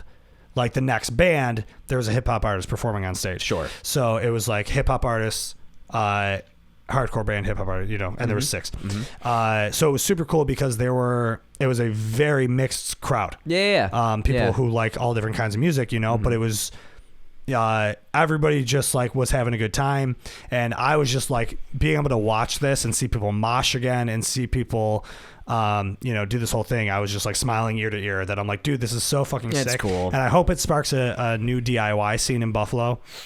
Because we don't have a lot of venues anymore. Yeah. And like that kind of scene, like the venue scene, seems to be dying because it's very difficult to do anything right now.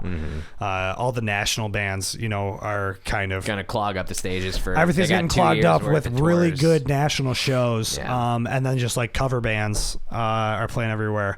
And I don't see a lot of like local showcases. I haven't seen one single local showcase get announced at like an actual venue. Yeah. I feel like we're going to be put on the back burner for a while. So I hope that some sort of DIY scene sparks. And if that show over the weekend was any indication of that, it's going to be something cool because there was a bunch of what was also cool is like there was a ton of like probably like 19, 20-year-old kids like having the fucking best time. And I'm like, it's amazing to see as someone who's been in it, for a while. Who used to do that. Right. And you're like, oh, dude, kids still care. And that was like when the first time I went to a show in Buffalo, it was like Devin made me listen to Pentimento. Like I was a Led Zeppelin kid, like Rush. Right. I liked Rush a lot. Yeah. I still do. Shout out Rush. R.I.P. Neil Peart. That was a hard one. Yeah. I don't know that I like usually get too affected by celebrity deaths, but like that one was just like that one. Yeah, for me the only one I was also talking about this yesterday that it really affected me was Mac Miller when Mac Miller passed away. It was a bummer. Yeah. Because he was 26. Right. Yeah, it's sad. Mm-hmm. But Devin made me go to a Pentimento show and it was Pentimento and Light Years. Wow, good show. Yeah. Pat Kennedy, who is now of Blink-182 fame. Yeah, he did play on stage with Blink. It was sick. Pat Kennedy. He's amazing. Shout out Pat Kennedy. Pat Kennedy is another just wonderful person who I don't ever see because he is a pizza delivery man in Ohio or something. He always made the joke that he was 40, but like he kind of like low-key could have been 40 at any point in time. Yeah, I don't know. But he was also like light director, I think, for Neck Deep. Yeah, he was he was like tour manager or something. He worked on the Neck Deep tour, and that's how he got the Blink thing. The Blink thing. They were just like, oh, they're playing Ohio. I think the Cleveland. Right. Like you got. They're like, the Neck Deep guys are just like, yo, Mark, you gotta let our guy play on. He's like, does he know any of our songs? Like he knows all of your songs. Pick one. Yeah. And he's like, I guess Mark just said, does he know Small Things? And every guitar player who has ever listened to punk music knows Small Things. Yeah. And you probably... It's the smoke on the water. For our generation, you probably know Small Things even if you've never picked up a guitar before. Right, because it's 3 chords, yeah. But he's like, you know Small Things. So he's like, all right. Well, so he just went out and took Matt Skiba's guitar and fucking played Small Things on stage with Blink-182. And like, can you imagine like just... Playing with your fucking heroes. Is that not a dream that you had as like a kid, like loving bands? Just like, dude, like I want to go to this show. I want to go to this like this Led Zeppelin. Well, Led Zeppelin was never playing shows. Like I want to go to this Rush show and like, oh man, Alex Lifeson like can't play his guitar for some reason. They're like, does anybody know this? Right. It's the plot of that Mark Wahlberg movie. Yeah. Rockstar. No, Transformers. So good. I was just channeling that Hot Rod. Yeah, like, yeah. What's the song about the grandma that got ran over by a reindeer? It's like, grandma got ran over by a reindeer? No. Yeah, very, very good. Enter Will Arnett, and then what a great movie. Yeah, that Mark Wahlberg movie, Rockstar, also has Stephen Jenkins. Yeah, from Third Eye Blind. Yeah. I was having a conversation with somebody yesterday about Stephen. It was Matt, right? Probably. I think it was Matt. If I were to guess who you were talking about Stephen Jenkins with, yeah. I'll talk about Stephen Jenkins to anyone who will listen. Yeah.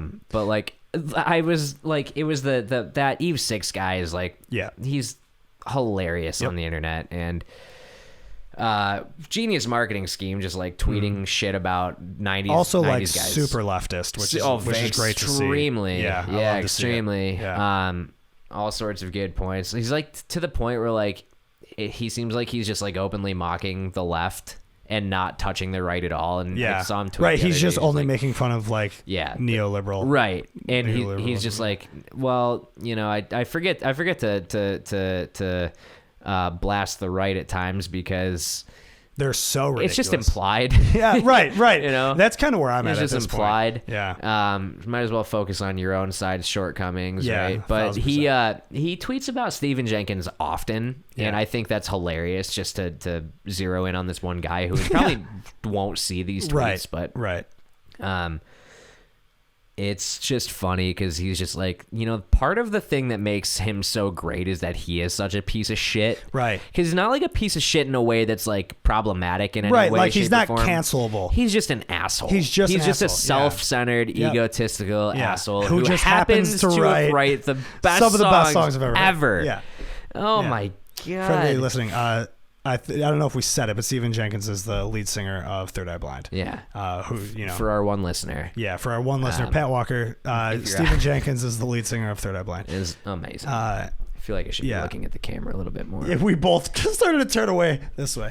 I'm just gonna sit like. I was talking to Charles Sanfilippo at that hardcore show about writing lyrics, and he was talking about how he's like, I just pick what? I'm just stretching my legs. Yeah, do your thing, bud. He's like, you know, I just like finding syllables of words that just fit good and lines that sound cool. Yeah. You know, and I'm like, dude, I think that's the best way to go about it, because at the end of the day, most people don't give a fuck. I remember reading I peaked at some point here. I'm sorry about that, bud. That's okay, bud. We'll figure it out. Usually happens once an episode. I read an article or an interview or something with Keith Buckley around the time that Low Teens came out, and it was just like him talking about how like a lot of the times, like in the earlier days especially, he would just like write lines that sounded cool and sounded hard as fuck and like, stuff like that, and like, you know, it obviously worked really well. It was like, you know, they had some really great, still great lyrics. He's still a good writer, but like he like obviously Low Teens was a much more real experience for him. The stuff that he wrote about is very like sobering and kind of, you know, that was he was going through it, whatever. But like, I just thought that was interesting that there was this guy who's like, you know, one of the best hardcore vocalists ever, in my opinion. Right. I don't know anything about anything though. To quote Ozark, I don't know shit about fuck. Yeah.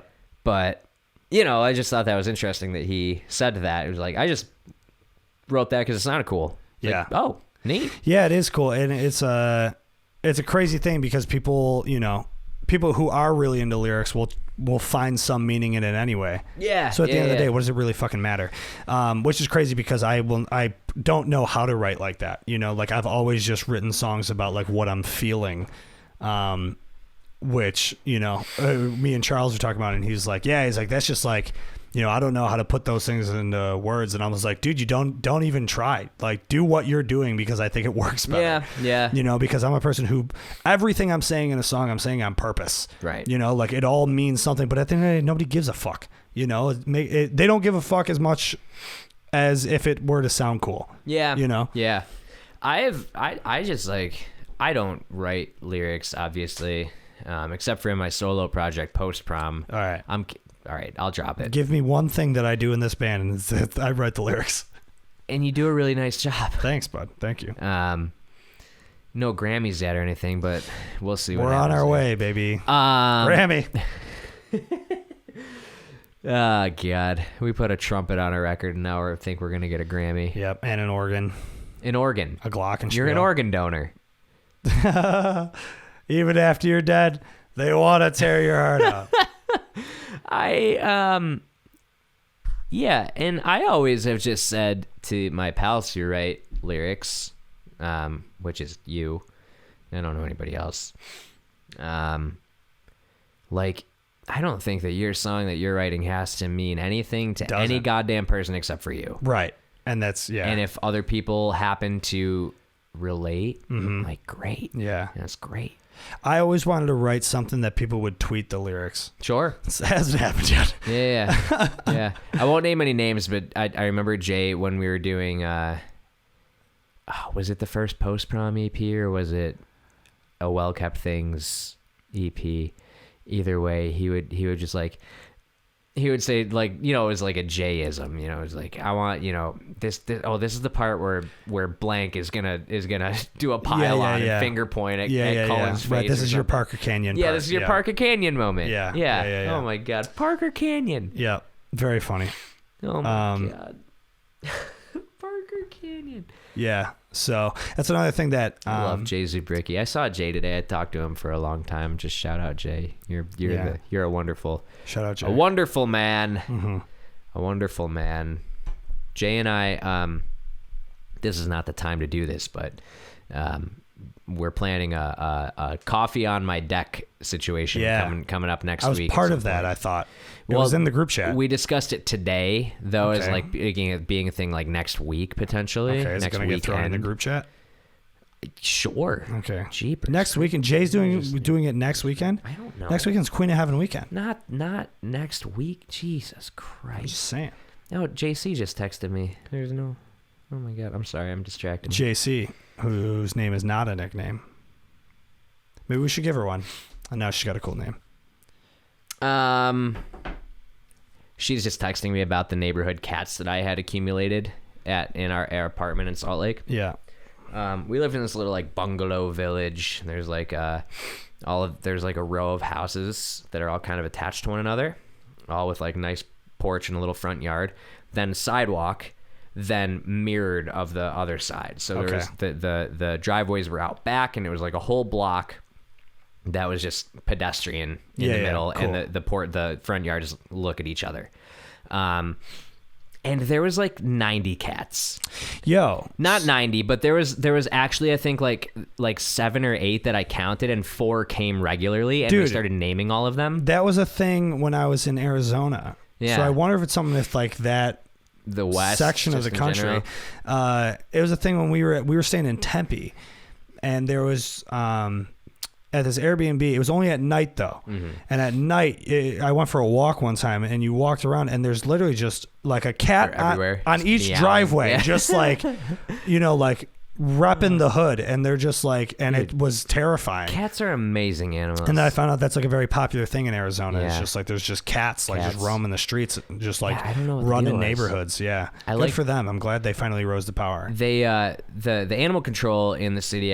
I learned this from someone who had lived there for longer. None of us that lived there in our apartment knew this, but the animal control will like round up the strays and spay or neuter them, and then clip their ear in a little spot to mark that they've been fixed. Sure. And then release them back into wherever they were roaming. Okay. So that they don't like just repopulate like a million cats. and then you get overtaken, and then you got a whole cats, Australia emu situation. Right. Yeah. So we had 4 that my favorite was Steven. She was this beautiful old. Steven was a beautiful old soul. She looked like she was like kind of sick, or kind of maybe about to die, or kind of really old, or she might have been a kitten. We don't really know. But I would feed her salami every day as a treat. And then we had porcupine was the next one, and then I saw a wild porcupine when I was climbing a mountain one day in Utah.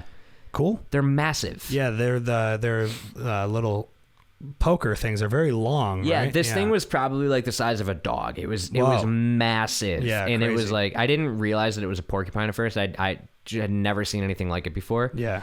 And I was just like really happy that it wasn't interested in what we were doing. Yeah. But then the moose were cool too, man. Oh my God. The meese? My favorite animal, even after the whole moose debacle. You still stuck with it. Dude, they're still gonna like them. They're so fucking big. And it took me I'm literally like, all I did in Utah for 3 months was either ski in the mountains, in the woods, or hike, climb in the mountains, in the woods. And it took me 3 months to find one. They're like very elusive creatures for something that large. And I found one and it was amazing. And then my last day in Utah, JC's really good friend Sarah came in, and shout out Sarah. Shout out Sarah. And we and my good friend Diane, who lives in Salt Lake. Shout out Diane. Shout out Diane.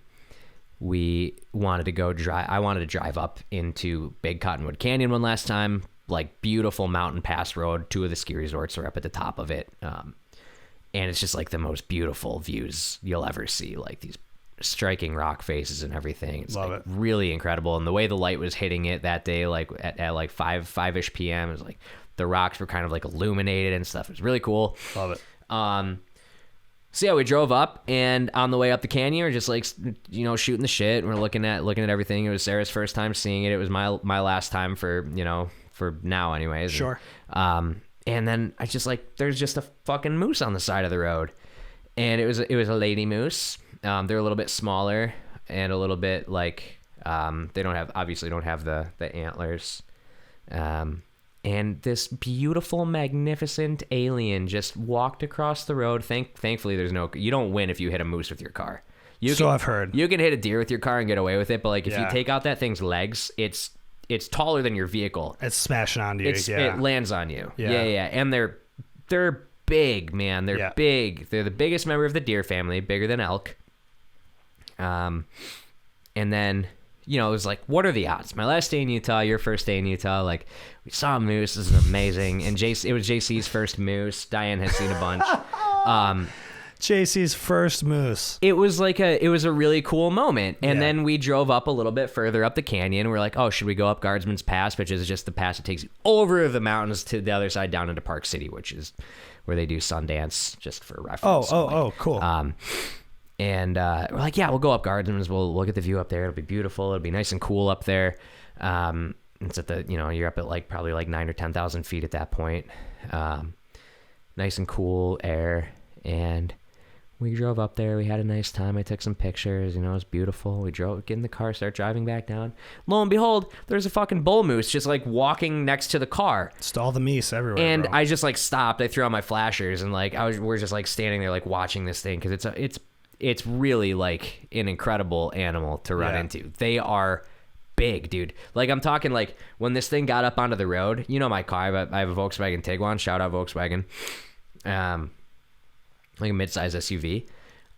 This thing's belly was like kind of level with or just slightly below the roof of my car. Holy shit. They are 7 feet tall, like noted. a full-grown bull moose. 7 feet tall at the shoulders. They can be like 10 plus feet if you go up to their head. It's too big. It's too much. It's crazy, isn't it? And this beautiful bastard just walked alongside my car, and then another car kind of came behind me and was like, what are you doing? I'm going to pass you. And then like shot out past me. And then this moose just like ran out in front of him. He didn't hit the moose or anything, but like, that was like, well, that's what you get for like, I have my flashers on for a reason, man. Like, but yeah, this like massive, really cool. Like just cool experience. Beautiful animal. Anyways, then the other cats were rutabaga and porcupine, and that wraps up that thought. I apologize for going on that tangent. All good. So I was on a motorcycle for the first time. Yeah. And Harley? No, I don't. I have no idea. It was blue. Oh. Maybe a teal color. It was belongs to my friend Dish. Oh yeah. Shout out Dish. So me and Dish were hanging out at Dish and I were hanging out at his home, and that one. No, that's his parents' house near me. He lives somewhere else, and he has his own house. And he had a motorcycle, and we were hanging out. And he was like, "Bro, it's kind of a nice night." He's like, "You want to go for a ride on the motorcycle?" And I was like, "Oof, I've never gone on a motorcycle, and I'm very high right now." So yeah, I would love to. So I put the helmet on and I get on and I'm holding on to him, as friends do. They hold on to each other. Yeah, like a Leo and Kate thing. Yeah. And so we go for a ride, and I am like, I'm having a great time, but I'm also like low key freaking out every time we hit a bump. I'm like, oh my god. And so then he's like, all right, he's like, I'm going to take you to this like little pathway that I know about. And it was very romantic. And he took me basically into like a doctor's office parking lot, and then like up the grass. And then we started going through like this clearing through the woods. And we were hanging out in there for a while. It was really lovely. Best date I've ever been on. Oh, nice. And then when we were coming back, and he was like, all right, bro, if it's okay with you, I'm going to go kind of fast on the way home so you can really feel how this thing Yeah, the power of my hog. Yeah, I really wanted to feel the power of his hog. Like Naturally. I really wanted it to feel it all over inside me. And so we pull out from this like doctor's office parking lot or whatever it was onto the main road, and he goes to like try to like crank it, and we pop a wheelie. And we're riding the wheelie for a minute, and then it drops down, and he just turns around and goes, whoa! And I'm like... Yeah, whoa, indeed. And he was like, because for anybody who doesn't know, Dish is kind of a little guy. He's a small fella. Yeah. And he was like, I've never had this much weight on the bike on the before. Tail. Oh, yeah. To be able to. Yeah. So his first wheelie and my first wheelie were together there. And this is my first time on a motorcycle, and I'm already freaking out. And nice he knows that you that guys I'm freaking out. both got to share your first time together. Yeah, it was really nice. I'm a huge hog. Yeah. And yeah, and that was pretty much. And then we took it kind of quick on the way home, and it was a good time. What's up? Is this new? This arm. This one. It's a new arm. I grew it. No. Yes, those are new tattoos. All right. Yeah, been hanging out a lot in Ellicottville without you there. I just don't understand why you wouldn't call. You were not in Ellicottville. No. Shout out EVL Inc. though. Shout out Chenzo from EVL Inc. who does all my tattoos. What a guy. He's very good at what he does. What a guy. Yeah, I got these all recently. I got a tattoo. No, you didn't. No, I didn't. Can I tell my joke though? Do your thing. I have a single tattoo just to the left of my belly button. It's of Anthony Musier's face. Okay. Shout out Anthony Musier. Tony. I'm gonna have him on the pod. Did you listen to The Hotel? Yeah.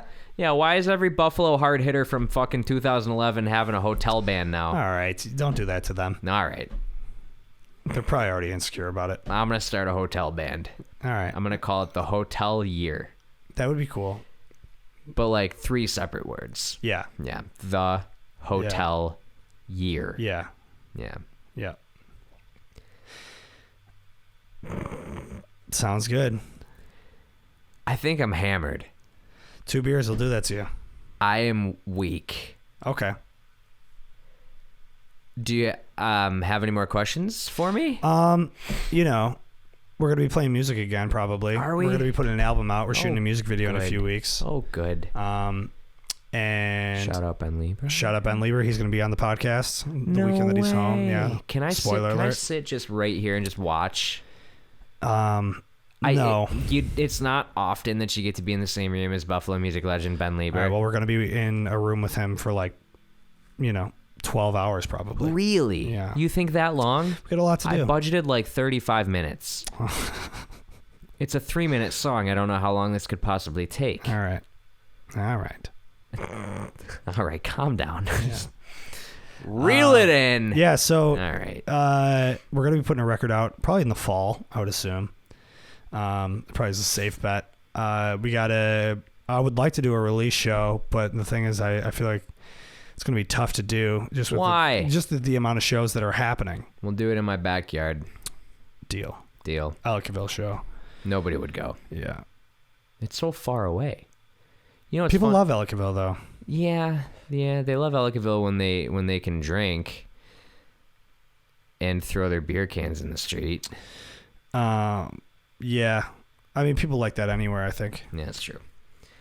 I just simply throw your beer can in a recycling bin. There's not always a recycling bin around. Carry it with you then.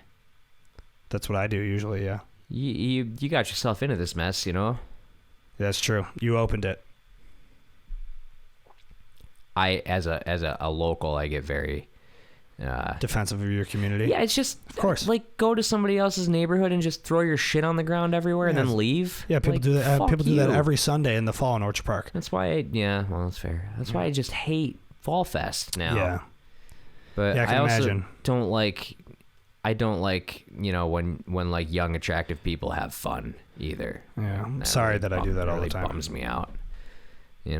How dare they and not invite me? You live there. You are invited. You run the town. I don't. You're the mayor. I just work here. It's close enough. All right. What else? Record. We're doing the record. Probably going to play a show at some point. Posture Promise shows should be open for business. If anybody's getting married and wants a very good 90s and 2000s. Like, we're like the equivalent of, what is his name? Barry Zuckerkorn from Arrested Development. No. Wow. The magician? No, the lawyer. He's very good. Yeah, he is very good. All right, that was a reach. Yeah, I haven't watched Arrested Development in a while, but it's who plays him? Henry Winkler, right? Yeah. Covered in bees. Phenomenal. Oh god. Yeah, so Posture Promise, which is the elongated version of Post Prom, is our 90s and 2000s cover band. We're going to be doing that. There's a delay on the video. Yo, there is. That's super weird. Hopefully that doesn't fuck anything up. It'll be fun. We'll figure it out. Well, I got to sync the audio after, so it doesn't Nobody matter. wants to see me. I've never seen it do that, though. That's weird. My computer processor must be freaking the fuck out. Yeah, we got a lot. We've been doing this for a long time. Luckily, we didn't actually start for like probably. That's 20 what I'm saying. We talked for like 20 minutes before I actually started the episode. Like, honestly, if anybody has made it this far in, like, Mormon, God bless you. Yeah, at this point, you just got to be very bored. Yeah, I'm not interesting. Yeah, I really shouldn't be hosting a podcast in the first place. Maybe. I don't know what else there is to talk about, really. Happy to be home. Happy to be home. Cool. Very bittersweet. I was genuinely. Oh, I know what I want to talk about before we sign off. Okay. Is that we're gonna be outdoorsy guys together. Yeah. Yeah. I got hiking shoes. Oh, good. I've been going to What'd hang you out. get? The brand that starts with an M. Merrill. Yeah, I got Merrill hiking shoes, and they're great. They're super comfy. I go frolfing in them. Great. Chestnut Ridge. Yep. Okay. Dude, so I've been going to Chestnut Ridge a lot lately. All right. Because it's just very close to my home. And you don't run, do you? No. Okay. No. Anti-running.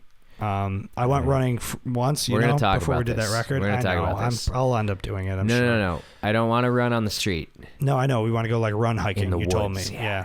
Well, there's a lot of cool. You showed me that All Trails app. Yeah. And there's tons of fucking dope trails at the ridge. Yeah. Chestnut Ridge is massive. Yeah, dude. What's crazy is I looked at the Chestnut Ridge map and I'm like, I've only gone to this little part of it. Yeah. It's huge. It's one of the biggest parks in the state, I think. Yeah. Probably. Yeah. Humongous. Letchworth is also. Very cool. Yeah, when I went to what Letchworth, is that, like 3-hour drive? No, Letchworth's like an hour. Really? Yeah, I went to Letchworth a few weekends ago. Yeah. My brain lied to me. Yeah, they redid a bunch of stuff. Since the last time I was there, they added some stuff. Like at least a decade. It was, dude. I went with my buddy Maddie. Shout out Maddie. Me and him went. And Maddie. Beard Maddie. Yeah, Maddie Kinlan. Maddie. What a guy. He's the best. He was here yesterday. He remembered me. Of course. He knew that I was gone. Like, what a guy. That's like Maddie's thing is he remembers all my friends, but my friends don't remember him, which is funny. No, so I remember him. I apologize if you're listening, Maddie. Oh, it's back? Dude, that's so weird. What a weird thing that just happened. Yeah. Maddie, I didn't remember his name a couple of the first times that I met him like a few years ago, but now yeah. What a guy. Yeah, he's the best. I was just scared of him because he's such a ruggedly handsome young lad. Yeah, he also listens to a lot of, he loves the Menzingers, although he calls them the Menzingers, but I never correct him. The Messengers. Yeah. So he loves that band. He loves like Iron Chic. He loves that like Latterman, like Lagwagon, like the Long Island, like yelly chanty punk. Yeah. Anthemic. Yeah, that's his shit. Cool. So anyway, I went to Letchworth with him, and it was really cool. We almost ran out of gas on the way home. And that was a bummer because we almost got stranded in an arcade. Ugh. Yeah. God. No one wants to get stranded in an arcade. No. That's the only people there are Devin's dad and the guy who started 8chan. Yeah. Dude. When that whole thing came together for me. What the fuck? Isn't that crazy? The dude who started 8chan went to Pioneer High School. Yeah, and you will finish the documentary, right? I did. Okay. Yeah, I talk about it on the podcast all the time. Dude, it's so interesting. It's so interesting, isn't it? And the fact that what's crazy is he's not a piece of shit. No, and he tried to get it taken down. Yeah. And his whole deal is like fighting like the Watkins family on everything that they do. But which is respectable, but like also like it's just crazy to think like, you know, you created your monster. He's Frankenstein and the monster is H. Right. You know? Right. Exactly. And 1000%, he's trying to, you know, maybe he loved it for a while, but eventually the monster dies. Ideally, in the end. I read that book in high school. You know, it's really fucking dry and hard to read. It's from like the early 1900s, right? I think 1800s. Yeah. I don't know. I could be wrong on that, but it's very dry. But like, I just remember like parts like the monster like became literate and like became like a professor or something weird like that, and it's very different from Frankenstein lore and popular culture, right? But anyways, the oldest books, I think I don't go like pre-Great Depression. Yeah, it's like tough. The oldest I've gone, like I've read of Mice and Men, obviously. That one was not bad. And Brave New World. That's 40s? 30. It's 37, I believe. Okay. Yeah. Brave New World is good. I read Brave New World recently. It was, you know. Did you read 1984? Yes, but that was the 40s. Which one did you like better? Yeah. Tough to say, dude. I think 1984 got me more excited, but I liked the universe that Brave New World created more. You got excited about 1984? It was a great commercial. No, that was too much of a reach. I know what you're talking about. I just wasn't going to play into it. No, in 1984, I remember there was specifically this doesn't happen a lot with me with books where I was reading and I was so like caught up in it and I was like needed to know what happened where I was reading super fast. Yeah, I got really interested. That book's split into two parts. There's part 1 and part 2. The end of part 1 is amazing. And then the end of part 2 is really dark, but I like the ending of 1984 better than Brave New World. I think. Okay, so the audio got cut off for a second because my CPU is freaking out on my computer. It's amazing. Anyway, ending of book. Where it can't handle this heat we're giving it. Yeah. Ending of book 1 in 1984 ending of 1984 was very good. Ending of Brave New World I didn't like as much. Still very dark, but it just kind of, you know, 1984 had a lot more detail in the ending. But like the universe that Brave New World created, I thought was cooler. I liked or more interesting. I remember really getting like into the. I'm a backstory guy. Part of the reason that I loved reading fucking like Game of Thrones and stuff. Like I read all the books. That's and too much for me. It's so good though. I believe it. And I don't have the attention span. You do get kind of drawn in. Like I like reading all sorts of different stuff, but I am a sucker for like I currently am just about finished up with the Witcher stuff. Oh, nice. I like it. It's whatever. Yeah. Dude, the thing is I also have an extremely limited vocabulary. Yeah. So anyways, I hope this doesn't happen again. Sorry, my computer's freaking out. It's back. The video's back in sync, though. Once again, can't handle the heat. We're giving it to it. Yeah, books are fun. I'm like so like shrouded over here, mysterious, and you're all bright. Yeah, I gotta get better lighting in here. You're doing great. Thanks, bud. I just look creepy. I don't know. Books, words, lots of stuff. Yeah. So we'll go camping though. Yeah, and that's what I was getting at. We're gonna do outdoorsy stuff. I've never been an outdoorsy guy. I've always wanted to be. Just didn't grow up like that. I think it's one of those things where like camping. There's kind of a. Yeah, I've literally never gone camping. There's kind of a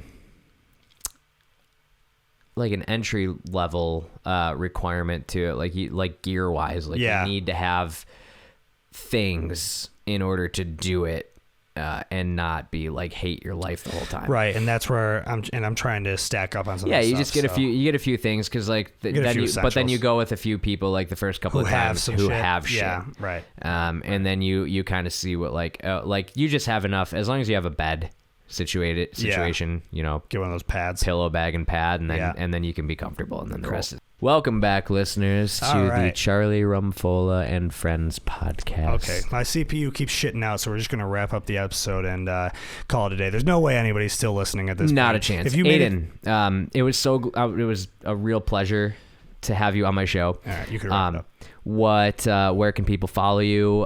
What's your handle? Where are you going? I'm leaving. Come on. Come back. Where are you going? No. I got anywhere to go. We're having so much fun. I can't get out of here. Thank you for having me. Thanks for coming on, bud. Don't be mad at me. No, Listen. It was a joke. It was funny. We were doing a bit? Yeah. Oh, thank God. I thought you were mad at me. No. I always think you're mad at me. It's so hot in here, dude. Let's wrap this up and let's go drink some beers on the deck or something. Yeah. Hockey's on. Ooh. Hockey's on. Let's go watch Gold hockey. Bills, honestly. Go Canadians? Go Canadians. Yeah. Thank you for having me. This was very fun. It was nice to chat. I would love to come back in a couple of years. In a couple of years, yeah. Once you got like a real sponsor lined up or something. That would be so sick. I hope I can figure out a sponsor if people keep listening to this. Anyway. Yeah. 5-star reviews really help. Yeah. Rate us and review us on Apple Podcasts. Yeah. That's what people We would say. really appreciate that. Your support means the world. Thanks for listening. Liquor on 3. 1, 2, 3. Liquor.